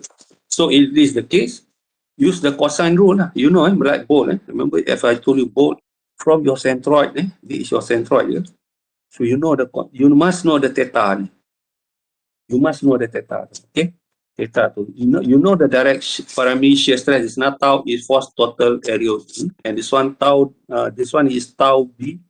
Secondary shear stress is TRB over JW. Everything together is version of variable H. So the equation how to get the total shear at corner B is itulah total resultant. Ini total resultant at B. So total resultant cosine rule. Remember cosine rule? This one square plus this one square minus this time this one this one square plus this one square minus 2 minus 2, this one times this one, cos theta. So that's why the formula is tau prime, okay, tau prime shear plus tau double prime, ni tau prime at B, I'm talking at B. Tau B semua sama lah. Tau double prime ni B semua sama. This one tau double prime at B. Okay, minus, okay, ni square, sorry. Ni square, this one square, minus 2 tau prime times tau double prime at B cos theta, as also shown in the notes, in the notes. So that's how you do it. So got the resultant, then you safety factor is 1 equal to this, to the welding rod shear strength, so you can get your H value. You can get the minimum thickness of your H. Okay, this is about CG. This is about you can get manually. This is about centroid, guys. Because sometimes your pattern, sometimes, okay, this is a pattern standard size. Okay, if you look, okay, this is a table. I'm talking about the properties. If we have, this is a moment of inertia. If you look at this table 6.9, it is not, okay, this is where you get, remember, you punya area, like just now apa, kita punya welding rod tu just now kita punya is to horizontal bar just now, kan?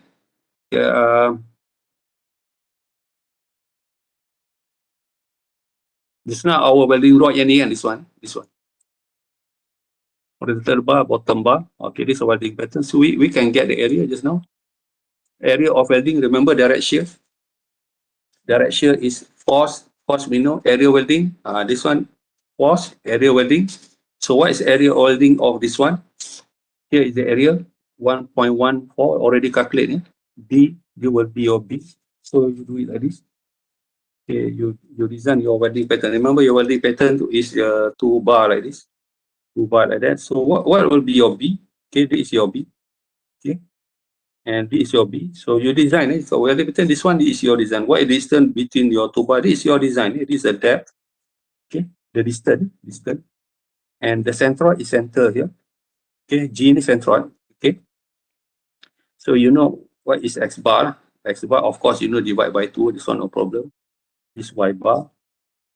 Okay, X bar is B over 2 lah besar di centroid. Okay. But also distance. Y is, X bar is B over 2 lah. Y bar is D over 2. As shown in this table. As shown in this table.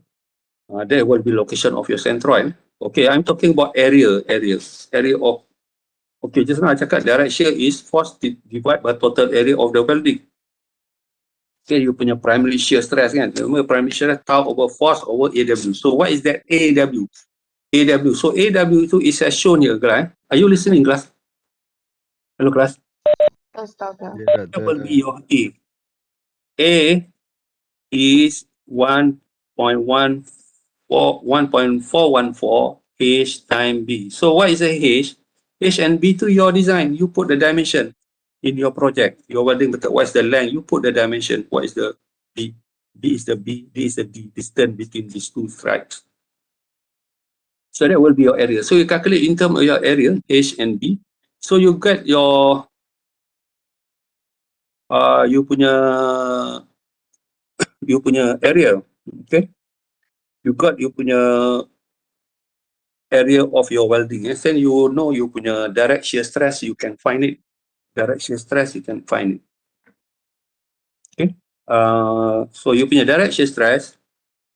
Okay.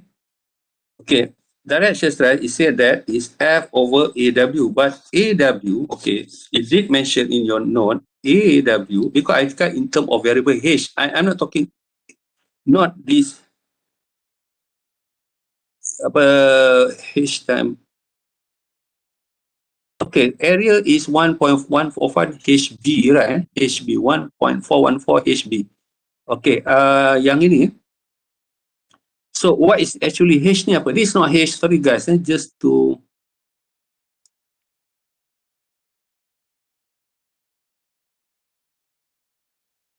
yes, why is this one? Because this is area welding, guys. This is this is ni, kenapa this one 1.414 class dia total, not 0.7 also? Remember, because we based on throat and area of throat. Kenapa? Because we have two strap. Nampak tak kelas? We have Yes, two strap. Doctor. We have, understand tak? Two strap. We have two. We have two, two strap, but it's not jointing. So if here is area is, of course, area is H. H is thickness of your welding. B is the color area. Kalau you have only one strap, area H times B. But we take the throat area. Remember the throat. We are not talking about H. Actually, we are calculating on the throat. Throat is 0.7 H. So area is for each strap. Area is 0.707 HB. B times H thickness of your welding. Since we have two, that's why area is 1 times 2. 414. Understand? That's what total area. So this one in terms of variable H. B, H, sorry. H you cannot define, sorry guys. H is variable. B, you know lah. B is the distance, the length of your welding tool. You cannot define it. B. Understand that class? Yes, Doctor. Alright. That is in terms you get your only megapascal in terms of H in megapascal. You will get it. You punya value, magnitude, but variable H over H. Okay, because this is 1.4 area H. Okay, what about the just now torsional stress just now? Torsional stress we have TR over J, right? TR over J. Remember we have torsional stress. So what about this tau double prime ni? Tau double prime is TR over J. Since the radius is also, for example, like we are focusing at B. Tau double prime B is TRB. Okay, TRB ni you design lah. So this is your B point, this is your B, A, B, C, D.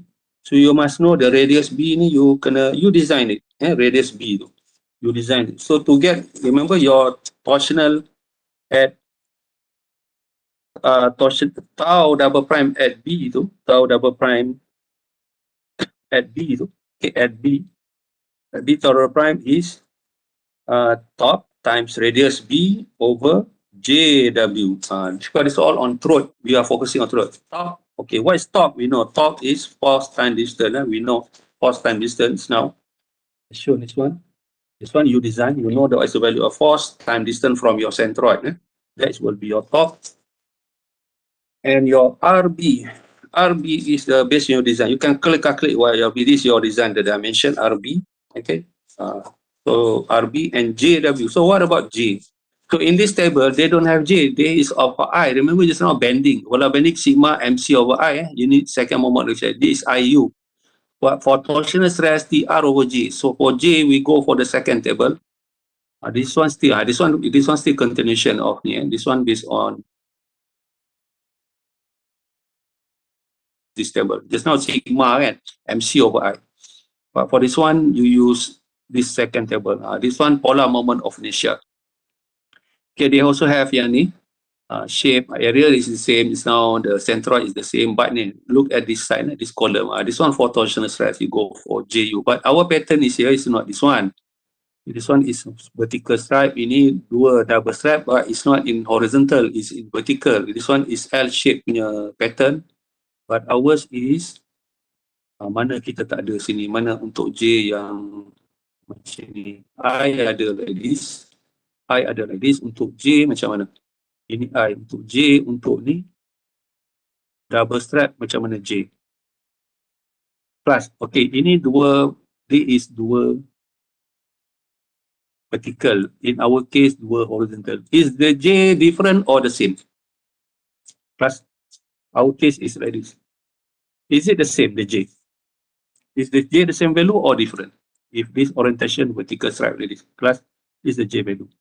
I'm asking you. Yeah, the same, because it is polar. Polar moment of inertia, J, is the same value. Even our case is horizontal, is the same value. Your J is the same. So you get that J value.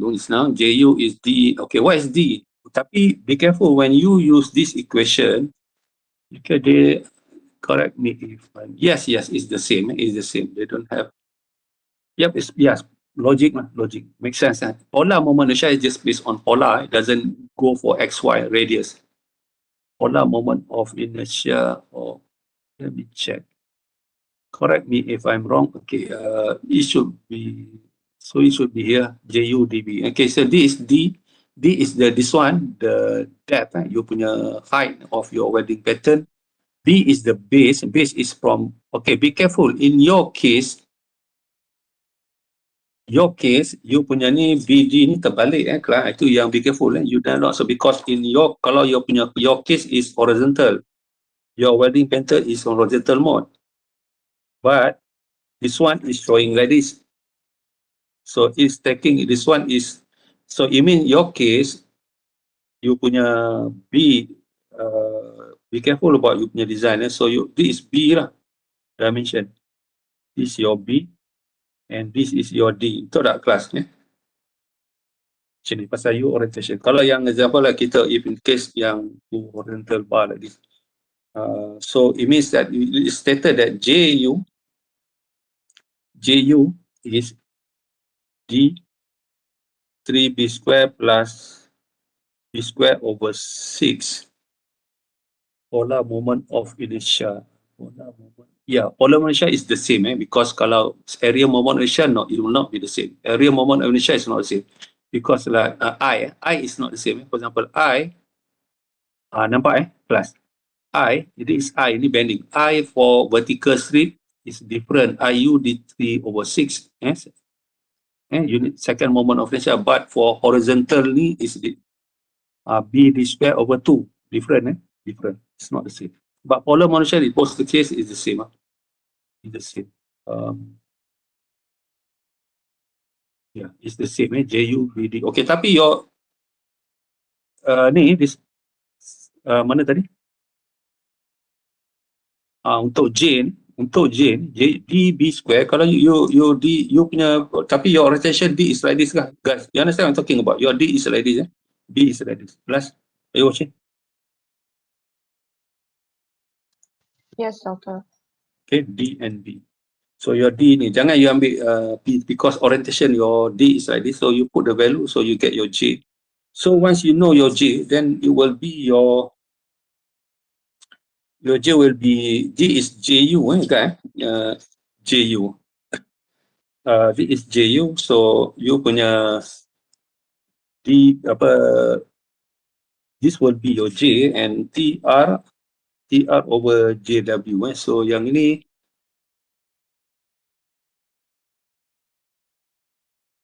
okay, then you put your J into your punya radius, top capital distance. So you got your punya second moment of inertia. So that's how you calculate. Then you, in terms of the thing, then you combine the stress. You combine the stress to be ni lah. You combine. Since you have, in this case, you have combined, you have primary and unit, you combine, you got your total R. Okay, you combine the first on the vector, you get your tau double prime, you got your tau prime just now. Everything is variable H, variable H.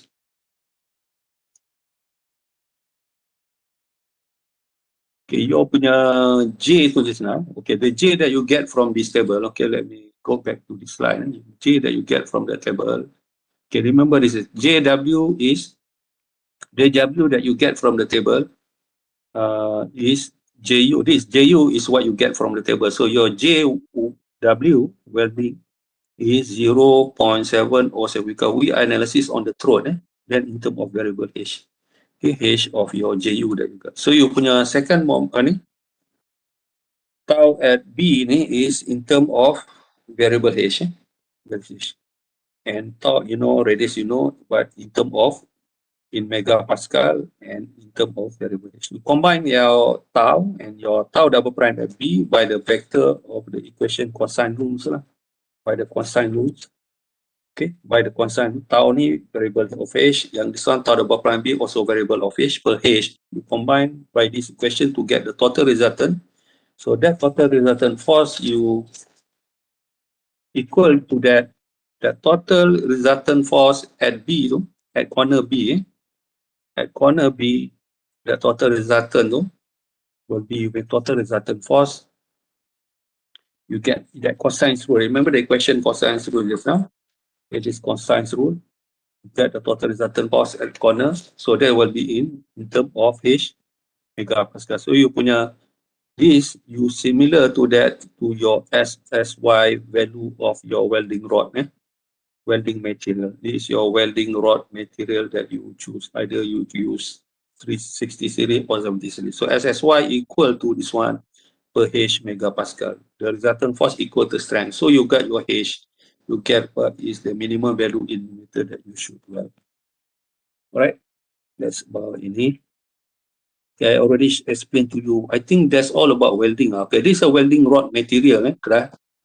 This one dekat if you use E60XX, so we use tensile strength. We don't take the tensile strength. Okay, yang this one in KSI in bracket megapascal. So we will go pasal welding rod is a steel material. It's a ductile material. It's mild steel. I'm not mistaken. The welding material. We use the yield strength. Yield strength. But this one is yield strength. Macam if you use 60 series 345 megapascal. If you use 70 series, is better grade. The better is the more increase the numbers of series, the higher the grade. For example, you use 66 series, 60 series, 345, and this one is SY. SY is 345 megapascal. So the SY is, I cannot, this one ada problem dengan ni.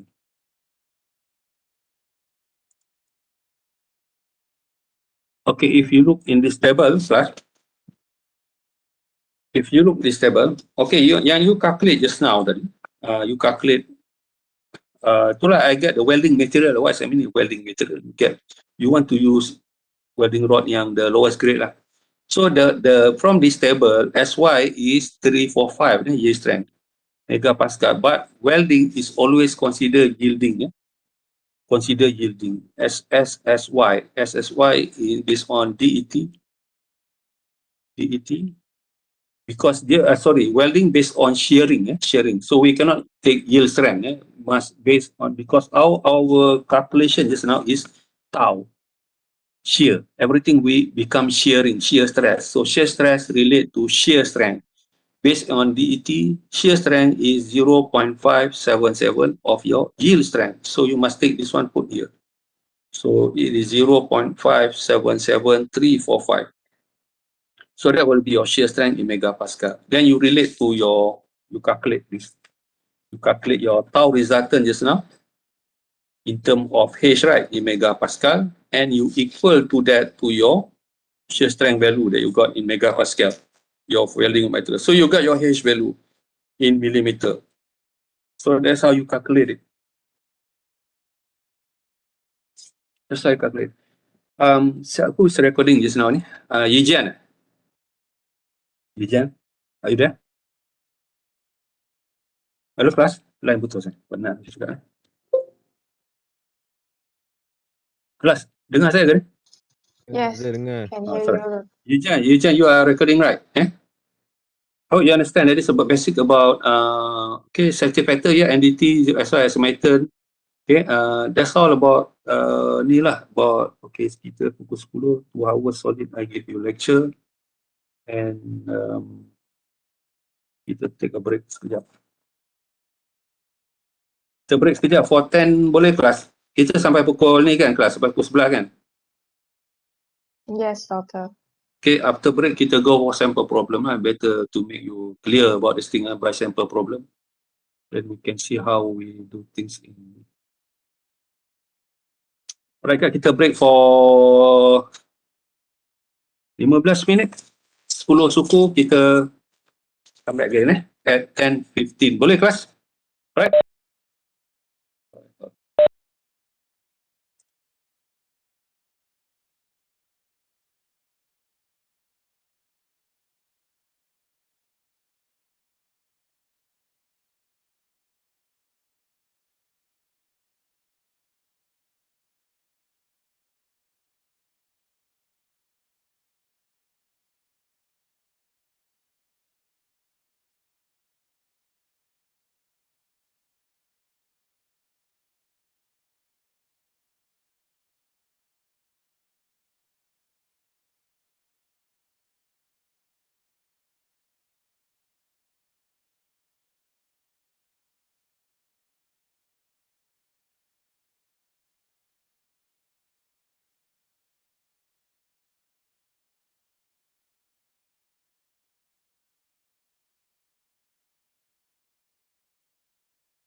Yeah, Bismillahirrahmanirrahim. Assalamualaikum, class. Are you there?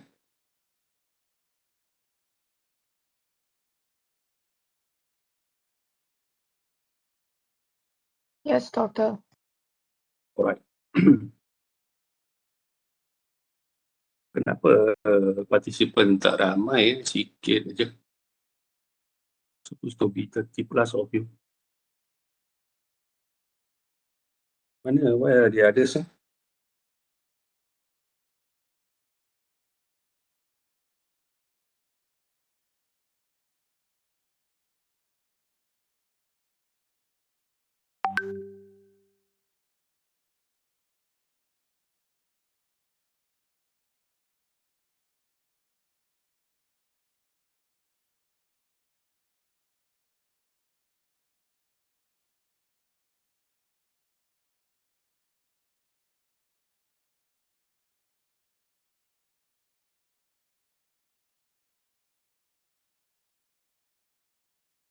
Oh, okay, right. Kelas, boleh saya proceed Kelas, are you there?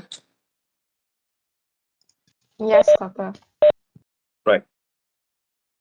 Okay, I just WhatsApp you. Look in your WhatsApp. I just forward you our sample problem. Ada nampak in WhatsApp? Welding.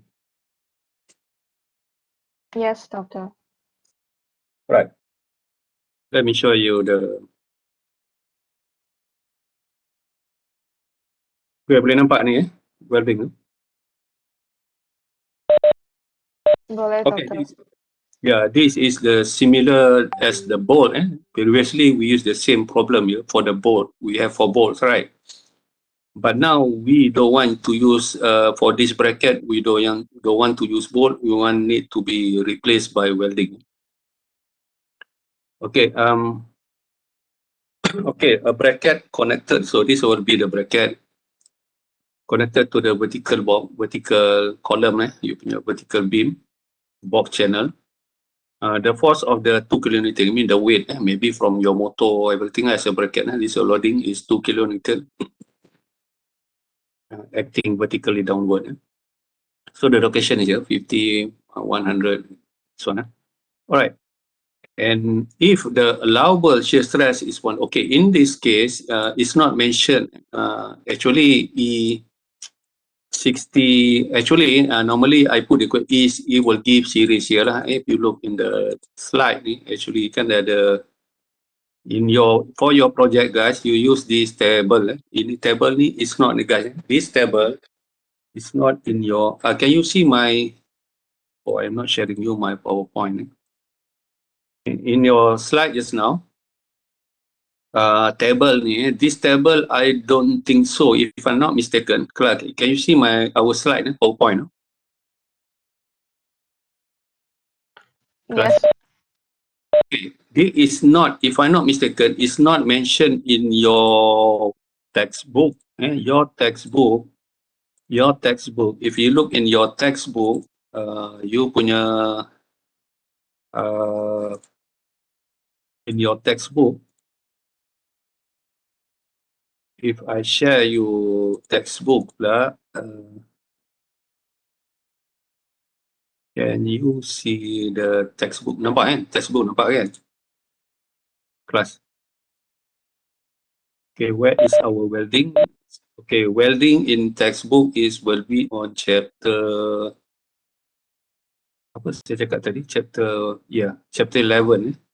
Textbook, in your Javina textbook will be in chapter 11, welding. We have repair, but kita don't go for repair and bond. Kita go for welding. In textbook, in Javina, welding does not show much in terms of, you don't have table. Just now I show you IU, JU kan? Where is your J, apa? But in Javinal, then don't have that table for J and I just now. They just give you example. You can look on this example. You can look how they do the welding analysis. It's the same like I explained to you. Macam you look, okay, if you look, are you watching the textbook? The textbook and you see the example that is explained here. Nampak tak the force is downward. You look on the reaction. Nah, the top is macam like in the slide PowerPoint tadi, dia reverse upward. No, it should be better to understand because we are talking about the welding, acting on the welding. So nampak the force is transferred downward. So the one that I explained to you, this one, the shape is L shape, rotated L shape like this.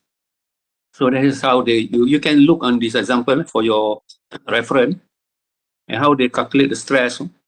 But at the end, nanti they will find the H, I explained to you the thickness. That's how they explain. Okay, but what I'm trying to explain to you, it means that your you can look at the example for your reference, but I'm talking about different example that I will show you. My point is now so we have example problem of welding. You can look at how they do the analysis, and actually there's a way for you to get moment of inertia to get your eye manually. You can look on this equation. Okay. My point is they don't have the table of the. Remember in your knee we have table. Okay, you see this one table for second moment of inertia. This one in this is on Shigley, not Juvenile textbook, on Shigley. Shigley we have this thing, but not on Juvenile. So we combine both. So we can use this table from Shigley. You can use to get your torsional stress. We need J, like said, polar moment of inertia. That is one J. And also, if you are bending stress, you need I, and also your area for that. So this table already done. You don't have to calculate manually. So you can use from the table based on your welding pattern. But depend the welding pattern, your welding pattern must follow, must obey. If you are L shape, like the one we have L shape, what about L? But this one we don't have L. If you have L shape, you have to calculate manually to get your I and also your moment. So this one we have bar like this. Okay, I am explaining my example is the one that have in the table your welding pattern. Okay, for L shape, yes, we don't have L shape here. So you mean for L shape, you can L shape. If your welding pattern is L shape, you have to look on how they calculate the, for example, like this kind of sample problem, how they calculate the I, and this how you calculate the X bar, how you calculate manually the polar moment of inertia. Macam this one, the pattern is L shape. L shape, to you look on the example how they calculate the X bar centroid of your welding pattern, how they calculate the J, because they have bending, they have torsional stress, and it means they have to calculate J. And also, this case, they don't have bending stress and only direct shear and torsional shear stress. Primary shear stress and secondary shear stress based on torsion.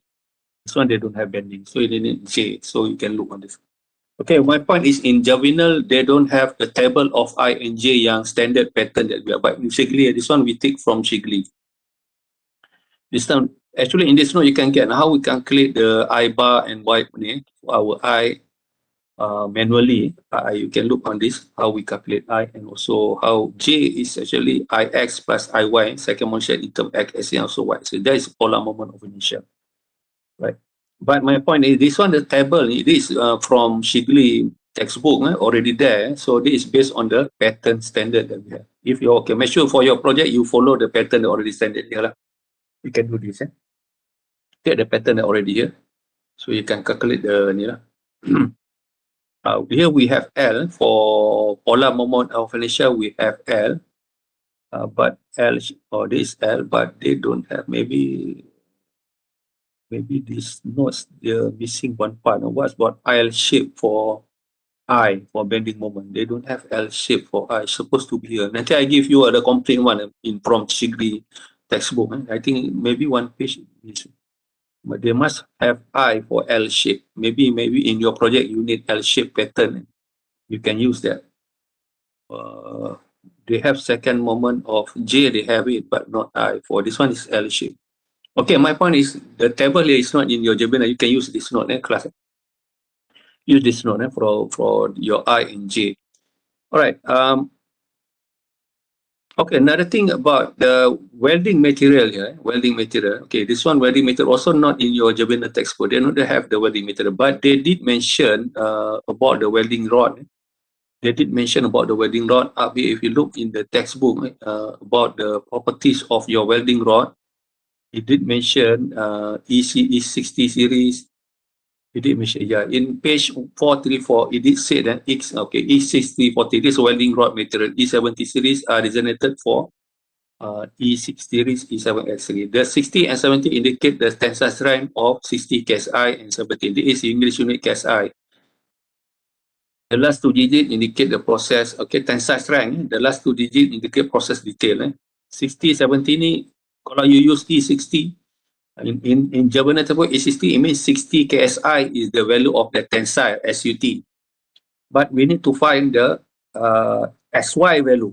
You can convert at 60 KSI, this is SUT. SY, the last two digit, specified yield strength for E60 and C70 rod are about 12 kilos KSI below the tensile strength. So it means for each 60 series, 60 is tensile strength, so your SY is minus 12 KSI. So 60 minus 12, so it means your SY will be 48. You must read this one. This one your strength. So when you know your strength, so your shear strength, because in welding we use shear strength, 0.577 of your SY. Okay, this is the only thing mentioned in Javanese textbook. They don't have this table. They don't have this table. You can use from your note. This table. This one, Javanese, Shigley, they have complete. This series they give you, so you can get from this property. Okay, my point is that the sample problem that I give to you, this one is not given, but in your project, but this one already given here. Allowable shear stress 140. You mean that already calculated? So, I mean, welding rod E60 is not stated, but it's already given the allowable shear stress is, you mean the welding rod property we already know, 140 megapascal. You mean the welding rod that we need to wear, the property. So, actually, it's based on here, but there is SSY. What is given here is SY.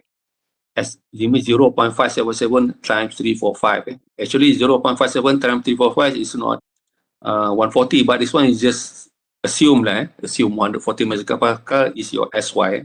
Allowable shear stress, you mean your shear strength, SSY is 140. So whenever you calculate your stress happen on your welding, you will relate to this one, like safety factor is 1. So what is your H? Then at the end, we get what is the H value. All right. So they mean there no welding rod. Yeah? But your case, guy, you use welding rod and you decide you want to use E60 series, you get from this table. E60 series, you said. The next two digit too, we are also not sure. Itu based on the welding punya coding. So we just said we want to use E60 series. Okay, in your project nanti you mention you want E60 or E70. Okay. All right. Okay. In the example, if you look, we have a force here. Okay, weight supporting the bracket supporting a weight 2 kilonewton, and if you look on this, okay, if you sekarang ni dah 10.30 saya cakap panjang ni. Okay. Kalau tak sempat kita sambung je. Boleh tak I can cover whatever I can. Class, are you listening or not? Class? Yes, Right. Okay, we have joining. Okay, sekarang ni said based on the symbol. Macam mana? What is our welding pattern like this, class? Come on. What is our welding pattern? What shape is it? C-shape. Is it two parallel bar top and at the bottom, or is it square? Siap betul. C-shape Therefore, hijau nampak. This one parallel bar lah. This one up and bottom kan. So okay, we have this welding pattern here. Okay.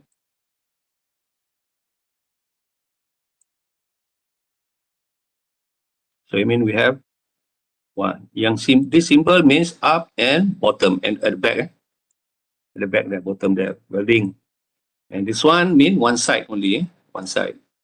One side. Situ saja. Jadi C-shape. Kalau dia put the triangle like this, mean both. It mean here and also here. So it becomes square. Your welding pattern becomes square. So in this case, our is C. I hope you understand. This is C-shape. Okay, now we analyze lah. We analyze. Okay, we have our C-shape. So we have our C-shape. So to look on my, boleh nampak saya punya gelap tak? Boleh nampak tak saya punya ni? Is it gelap ke?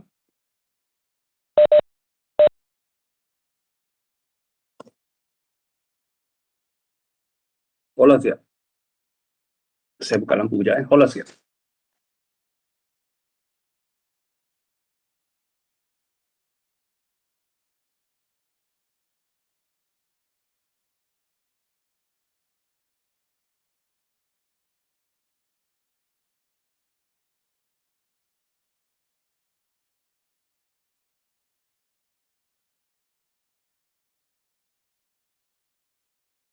Boleh sekarang terang sikit. Boleh nampak Okay, can you see? Alright. Okay, okay. Sekarang ni our welding pattern. Okay, let's kita look from this view. Look from the side, front view lah. From the left, front view. So this will be our. Okay, this will be our vertical box. Okay, and this is our bracket. Sini. So this will be our bracket. Okay, bracket is like that. We look from the front view. From view looking from the left. This will be our bracket. So our pattern. Okay, we have 2 kilonewton force. Okay, I mean our welding pattern is like this. Our welding pattern is C channel, C shape. C shape is like this. Okay, so that's what will be our welding pattern. So it means that macam ni lah. So kita punya like this. The draw just a free body diagram like this.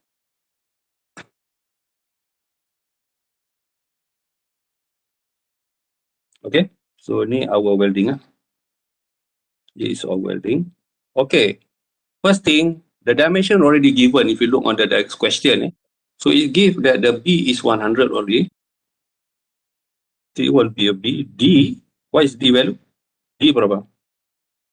B also 100. So we need to find the centroid, CG. How do we get the centroid? Okay, we know the force is here, because this is a force. Force is 2 kilonewton and the distance to the centroid. This one looking from the left view, front view.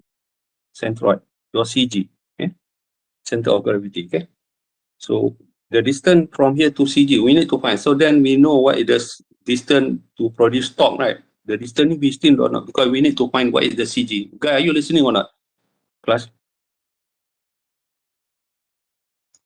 Yes, doctor. Right. How to get that CG? Look on the. Can you see your slide? CG for C shape. Mana C? Nampak tak? C shape. Kalau nampak tak this diagram? Your notes. Yes. Am I sharing PowerPoint? Nampak PowerPoint kan? Yes, can see. Okay, C. What is C? Okay, what is the centroid? X bar and Y bar. Can you see X bar and Y bar? Okay, X bar and Y bar. Okay.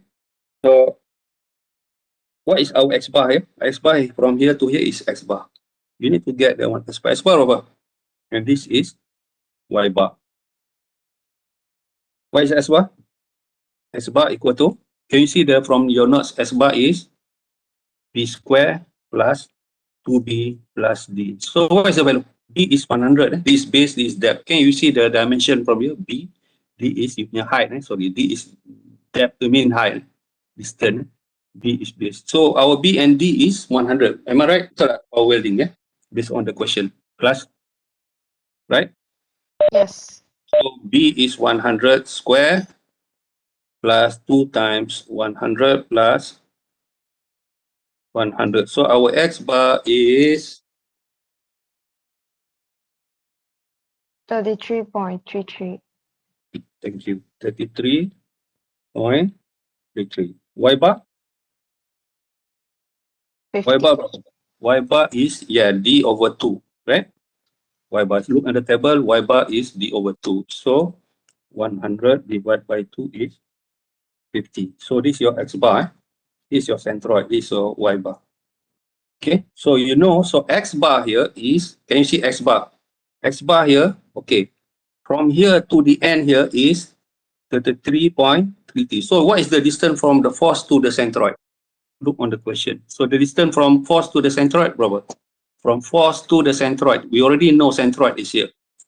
The CG, right? So the distance will be this from here to Asia is 100. So the distance is what? So distance here, D is what? Force and distance produce torque, right? Distance is 1 plus berapa? D is 33.33. 33.33. Yeah. 133.33. 100. Because 100 from here to the edge here, right? You look here. Plus 33.33. So that will be the distance of your knee. force to the centroid. Okay, next, okay, we need to see what is the type of stress acting on this case, looking from the left. Remember guys, in this case, in this one little bit, we have three cases. We have primary shear stress, force divide total area here. We have secondary shear stress due to torsion and also, but be careful, on the third case, we look from the left, we have bending. Be careful. We have bending also. I mean, we have three type of stress. Primary shear stress, and we have two type of secondary shear stress. Secondary stress, which is torsional stress, and also bending stress. Okay. So you need to analyze. Okay. All right. Now we go for yang looking from the left. Looking from the left, where the diagram is like this, you get primary shear stress and you get secondary shear stress. So,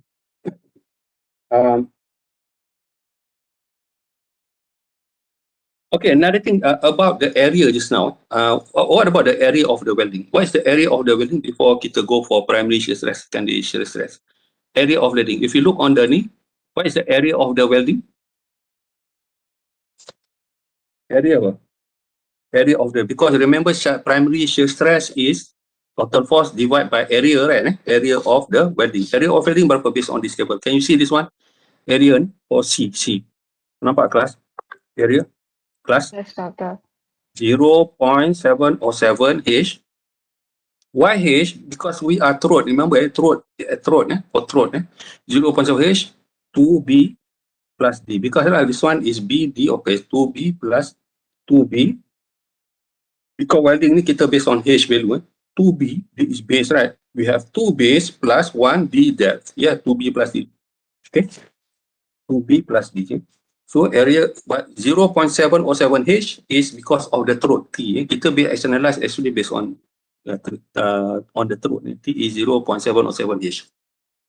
So that will be your area. So we know all these things. But our area must in terms of the only thing H is variable because that at the end the H we need to find what is the minimum thickness. Okay, 0.7 H, and the area that we know is now 2B is 100 plus the D also 100. So we get this value is 212.1 H millimeter. Millimeter square, okay, because the unit is millimeter. Take note about that, not meter, not centimeter. Unit of your knee is millimeter. Because kita, our stress in megapascal, right? Newton per millimeter square is megapascal. Okay, we get this one, area ini. Also we take note. We got the area. Okay, now we go for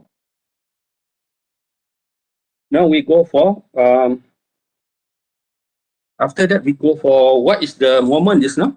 So what is the moment that produced this top? The top that produced force time distance. Like the top, nothing you get to find the top is force time distance equal to 2 kilonewton times 133 apa? 0.33. So, force to centroid 133.33. Okay, get it, right?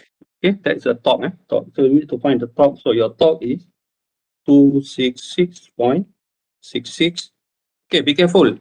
This is kilonewton. Nanti I will time 1000. I put it kilonewton millimeter. So the top in 266.66 kilonewton. Nanti I will time it by 2. I make it just 2 kilonewton first. So this will be my top. Okay, the next what we need to find is that primary shear stress. Primary shear stress. You look, okay, if you look on this diagram, right? If you are watching my live video, boleh nampak. Kalau tak clear, cakap saya line putus, inform me guys. So we have primary shear stress. Remember, this is our welding. Okay, this is our welding. The first we have primary shear stress on the centroid, kan? On the centroid. Okay, this is our welding. This is our welding. So this is a centroid. It means everything, every corner. Say you can name, I can name this one is A, this is B, this is C, this is D. So every corner share the same because since this is continuous thing, homogeneous, but like both separately. Remember both you punya force tu that shear you divide by 4 because separate force, separate both. So equally distribute divide by 4. But this welding is one thing. So every corner share the same. Every corner share the same, which is you punya tau prime. primary shear stress is the force divided by apa tu total area. You punya force divide by you punya area welding. Area is area of your welding. Area of your welding. Okay, so this one all is downward force. It's same corner. This one you don't divide by 4 because it's one thing. Okay, so that is primary shear stress. Just now is the force is 2 kilonewton, right? The force is 2 kilonewton. Okay, since I got 2 times 1000 to make it to 2 Newton, okay, because I want to make it this one 2 megapascal, Newton millimeter square over the area welding. So what is the area welding? So now we calculate area the welding apa? 212.1 H. Okay, that is now we calculate because we are in variable H class. At the end we need to find H. Okay, 212.1 H. This one is millimeter square. This will be in Newton. So we got our primary shear stress is, okay, now we got our primary shear stress equal to 9.43 over H megapascal. Why megapascal? So at the time, because the force is 2 kilonewton, I got 2 times 1000 to make Newton. Newton per millimeter square, megapascal. So they take note, this one will be our primary shear stress we got already. Okay, what other thing yang happened tadi just now? We have, okay, yang free body diagram ni. Free body diagram yang ni. It is your welding. I zoom it out. So we have yang secondary shear stress based on torsion. Okay, this is your centroid, guys.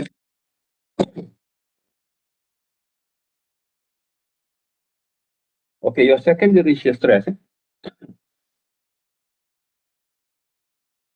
Okay, your secondary shear stress. So I label this one is A, B, C, D. Okay, we know this is our CG, now centroid. Okay, secondary shear stress. Secondary shear stress, tengok guys. Secondary stress, the main equation tau double prime ni is TR over J. Our torque just now we already calculate, right? Torque is 266.66 force time distance to the centroid. That will be our torque times the radius. The radius it depend on each corner. Each corner. Okay, you must know. Okay, tengok kelas. Take note. This is your. We know this one is 100. This one is 100 distance. This is your welding. This is your welding. Okay, you must find all the radius at each corner from the centroid. From that's why this one is radius B. Radius B.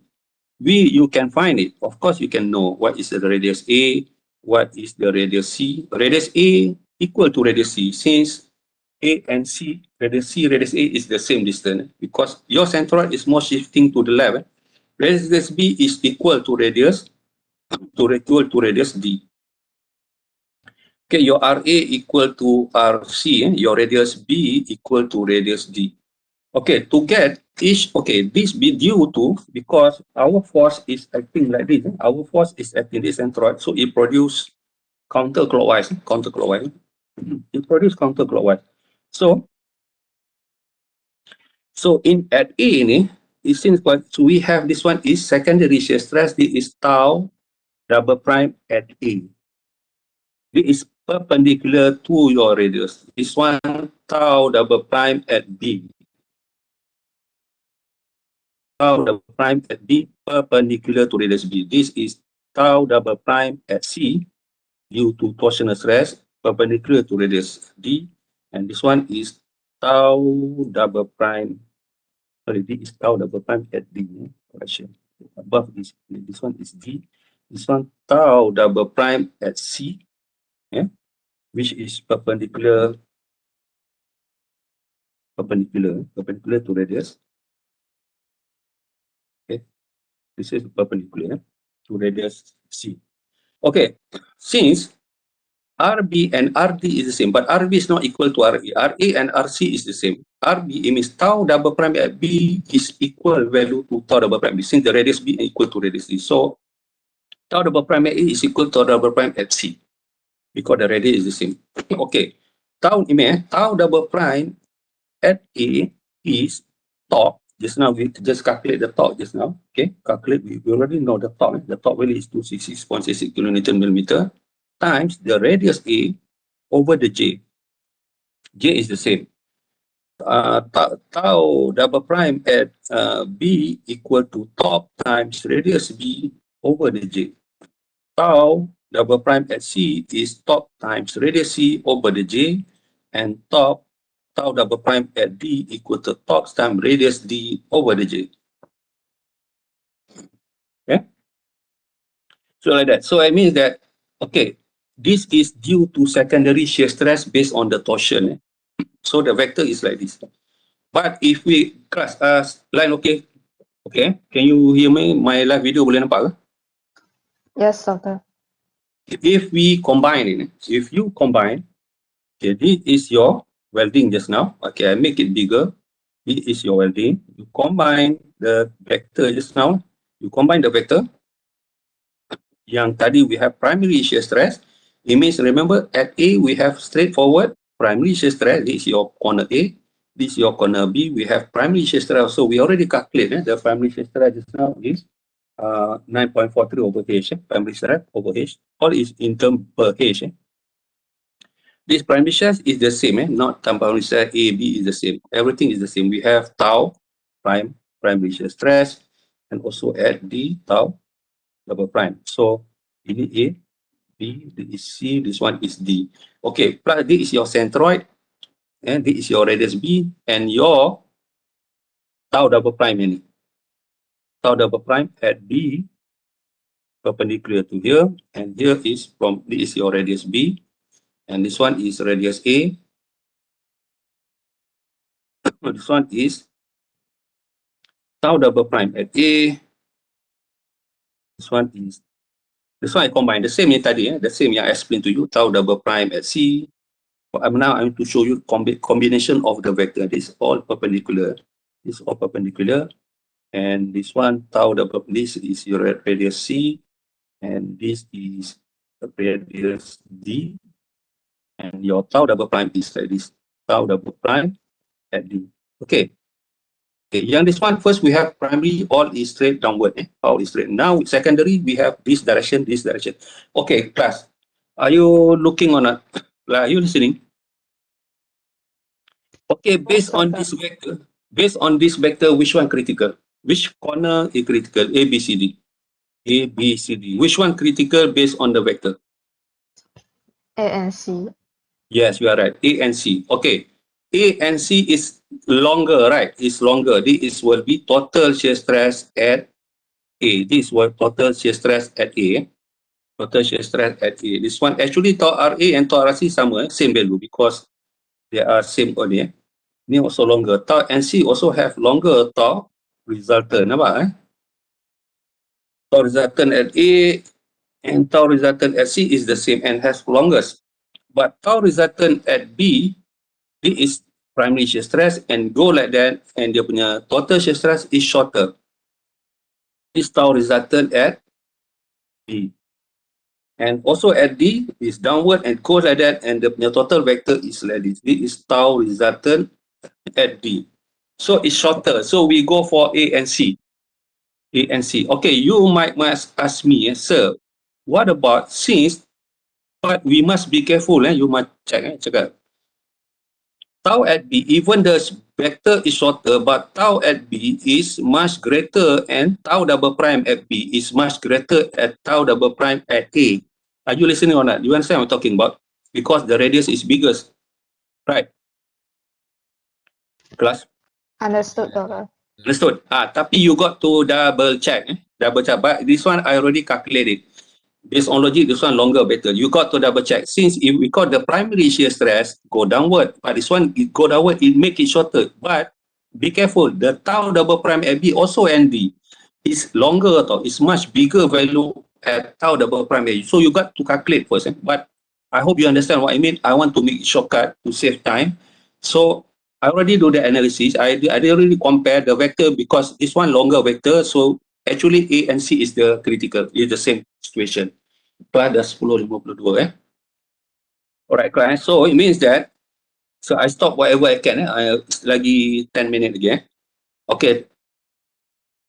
Actually, you might ask me, sir, this one, the tau double prime B and D is much near. Tapi I already checked, even this one, because the vector, the total vector made it shorter the resultant. So it's actually net dot critical. Even the tau double prime B and D is bigger due to longer radius.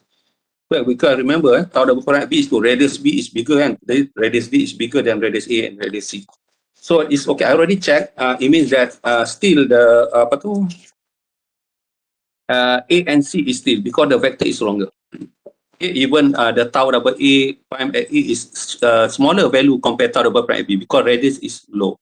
But due to the total vector, it is longer. Okay, so how to get this tau double prime at A? So we take example tau double prime at A lah as our ni, and C also say I take A as a sample. So how do you get that tau double prime A? Tau, as I mentioned, tau double prime at A is TRA over J. Okay, tau double prime at A is T top time radius A over J. J is what you get from JW from ni lah. JW is a J, is 0.707 JU that you get from the slide. Second moment of inertia of ni. J is where you get this I, J. If you look on your PowerPoint, in your PowerPoint for your C, this one is C, so that will be your J. Okay, that will be your J. So okay, J is where you get JU. Okay, you get JU. So but you punya J is JW. JW is 0.707 H JU. JU is from the table. Okay, JU is from the table, yeah, client. So JU from C. Can you look at this? Can you see the PowerPoint, client? The table, class. Am I sharing the PowerPoint? Yes. Betul kan? Ya, ada. For JU, nampak tak? JU from the table. JU is, nampak tak? Be careful, 8B, 8B cube plus, okay, 6B D square plus D cube.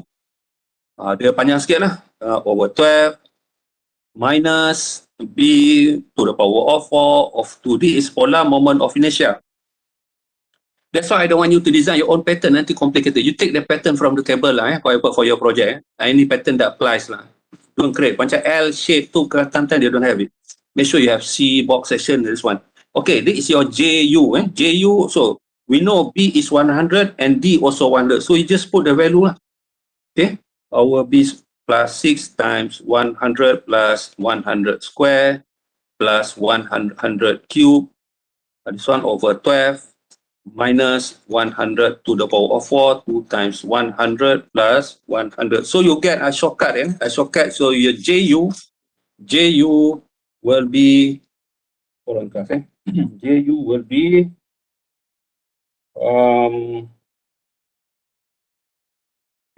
JU, then you get your JU. This is JU, guys. JU. If you can you see my live video? Your JU will be 9.167 times 10 to the power of 5 millimeter square. Pasal polar motion millimeter to the power of 4. Sorry, millimeter to the power of 4. This one, okay. But we need JW. JW is 0. Because kita based on throat 707 HJU. So in term, then our J will be variable of H. JU is what you get from table 9.167 times 10 to the 1 millimeter to the power of 4. So, but our JU, because our torsional stress over JW, J welding, J welding is based on throat 0.707 H JU.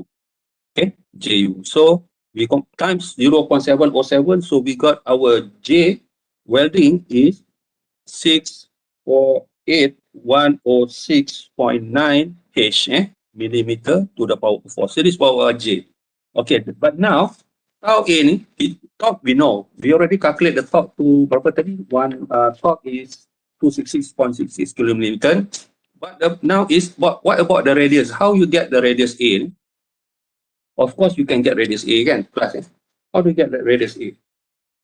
Based on geometry tu. Macam mana dapat radius A tu?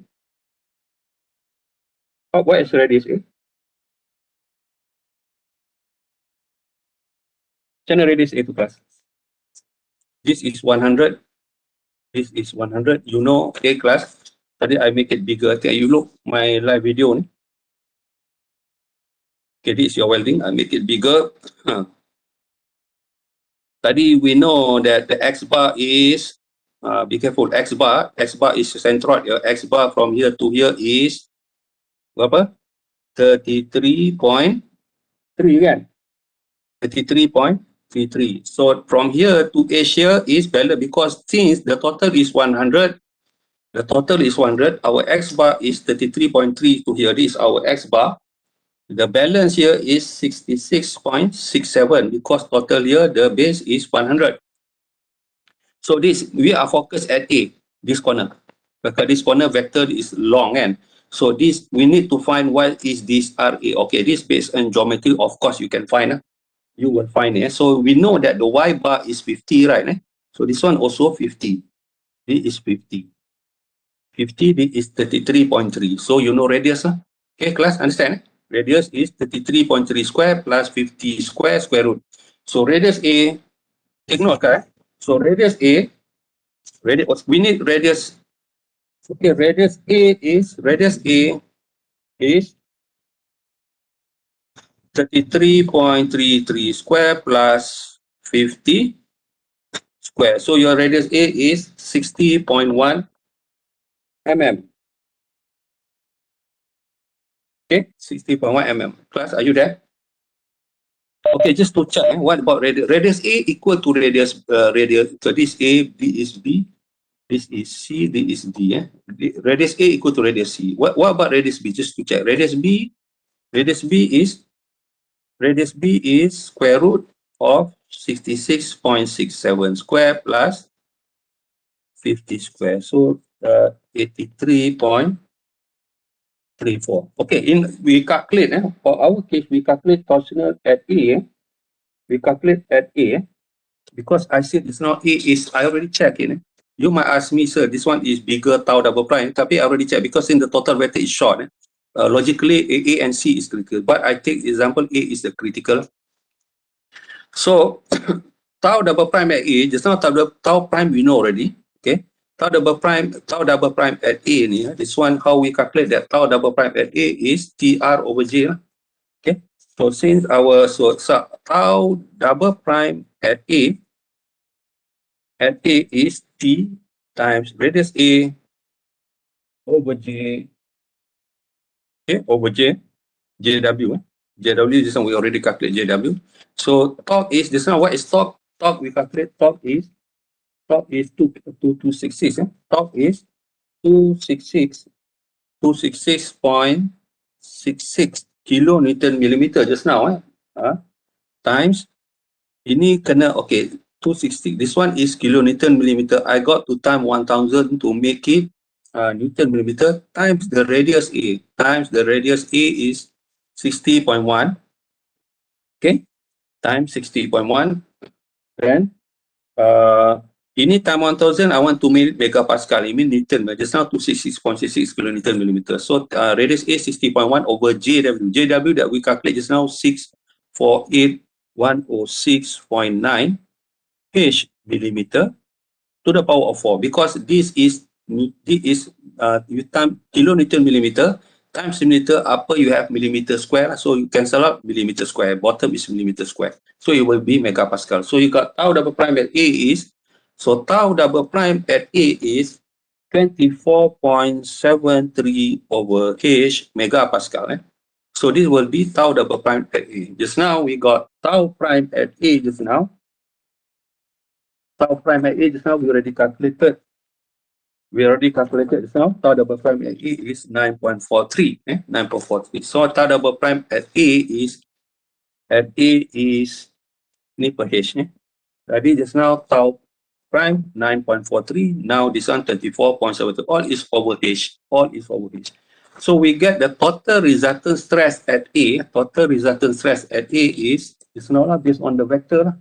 Okay, based on the vector. So we have this triangle at A like this. The total resultant stress at A, okay, total resultant stress at A is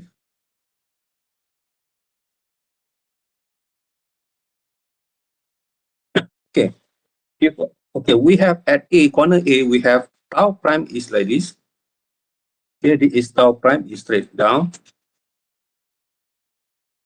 This is your tau prime at A, and we have just now tau double prime like this. Okay, yang ni tau double prime, so which is 24.73 over H. Yang ini is Tadi berapa? 9.43. 9.43 over H. Okay, over H. So yang ni actually I don't know how to put just magnitude because all is over H. I can get it, then I put it over H. Okay, so this one is 24.73 magnitude. It is 9.43. So to make it easy, so what will be our total resultant stress tau at A? So you know this one is now, you know your radius at your CG is now, this is your CG tadi, and radius at A just now is, we know is radius, this is your radius A. The radius we know tadi, we already find the radius. But I'm talking about the theta angle. Theta angle. Theta angle depend on this. Because this is your, look carefully my live video class. So you look at this, your distance. You know from here to here is 33.33. Your X bar just now, 0.33. And you know the distance from here, this corner, your corner, you know the distance here is, 50. So you can get this theta, betul tak kelas? Theta, this theta, but I'm talking about beta. Beta is inside. Okay, let's put this one theta, this one beta. So to make it easy, beta is the angle at the procentroid. So you can know the beta angle kan? If you know your beta angle, so then you know theta angle of this triangle. Class, are you listening or not, class? Just sikit lagi, class. Are you there? Yes, doctor. Sikit lagi, Okay, beta angle. So what is a beta angle? Beta angle is inverse tangent 50 over 3.3 kan. So you got your angle beta is apa ni, tangent, beta is inverse tangent 50 over 3.33 kan. 50 over it is your beta angle. So you got beta is you get is 56.31 degrees. So it means beta here is 56.31 degree. Okay. So if this is 56, the way similar like both, you get the angle of your punya theta. So this is beta. So what will be the angle here? So you know this one is perpendicular. So what will be the angle? This is beta. Yang ini berapa? Beta angle 56.3. So yang ini? So yang ini balance berapa ni? So what will be theta? So ini beta, so yang ini 90 degree.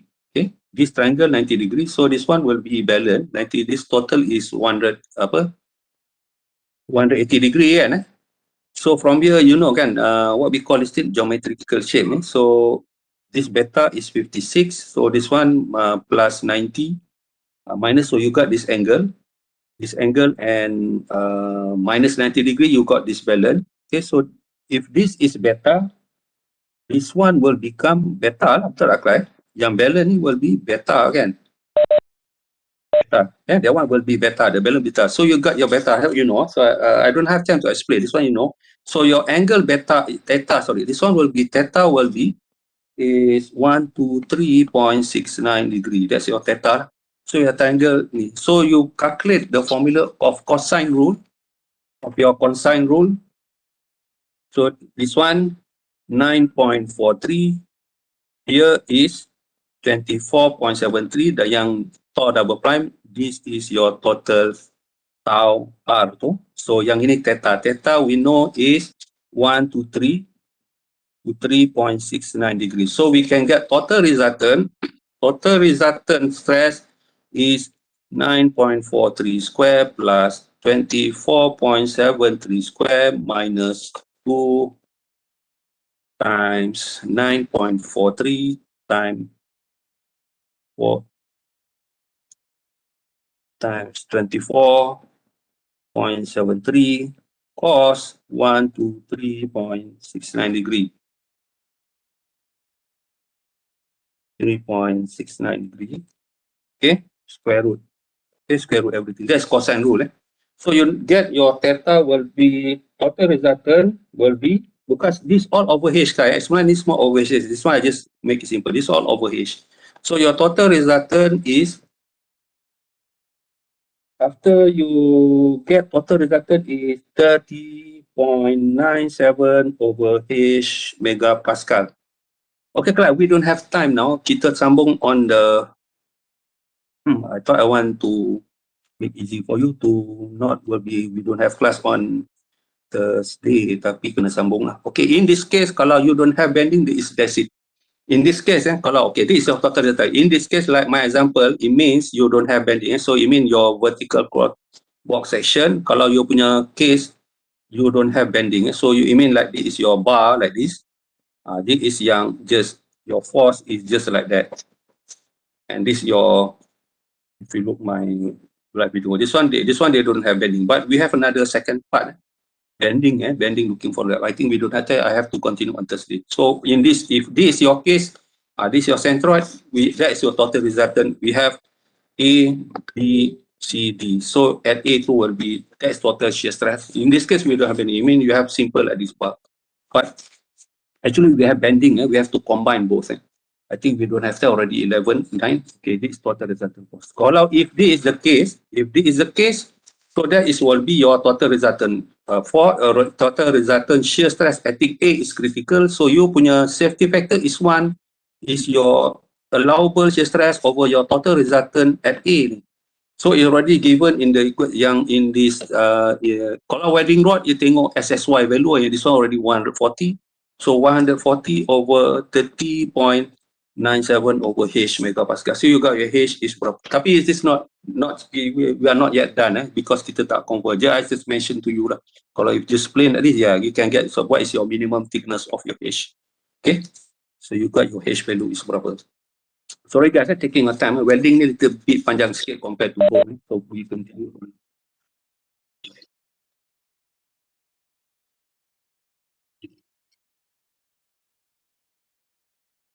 Yeah. I did mention 10 July lah class. The other session, tak.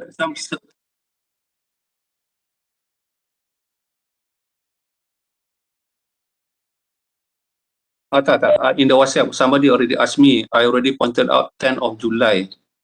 Sorry, I'm not sure. Sorry, my mistake. Nanti I mention. No. It's during the early of your final exam. I flexible because some lecturer they ask you to submit before during revision week. Mine is little bit above after revision week. So you discuss macam mana your welding pattern tu and tapi I have not finished yet. We have another case. If we look from the right to we have bending. Because kalau kau nak saya sambung boleh, no problem. Tapi nanti kau komplain lah. Kita sambung on, see you on Thursday lah. Thursday. Right, kita go for attendance.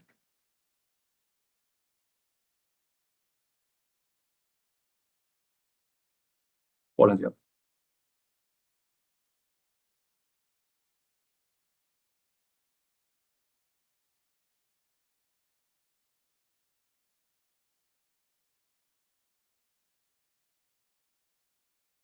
Section 8 yan, section 8.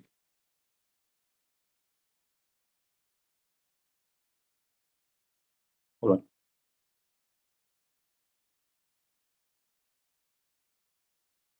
Okay, scan your attendance class. Okay, sorry for taking the time. Okay, Assalamualaikum warahmatullahi wabarakatuh.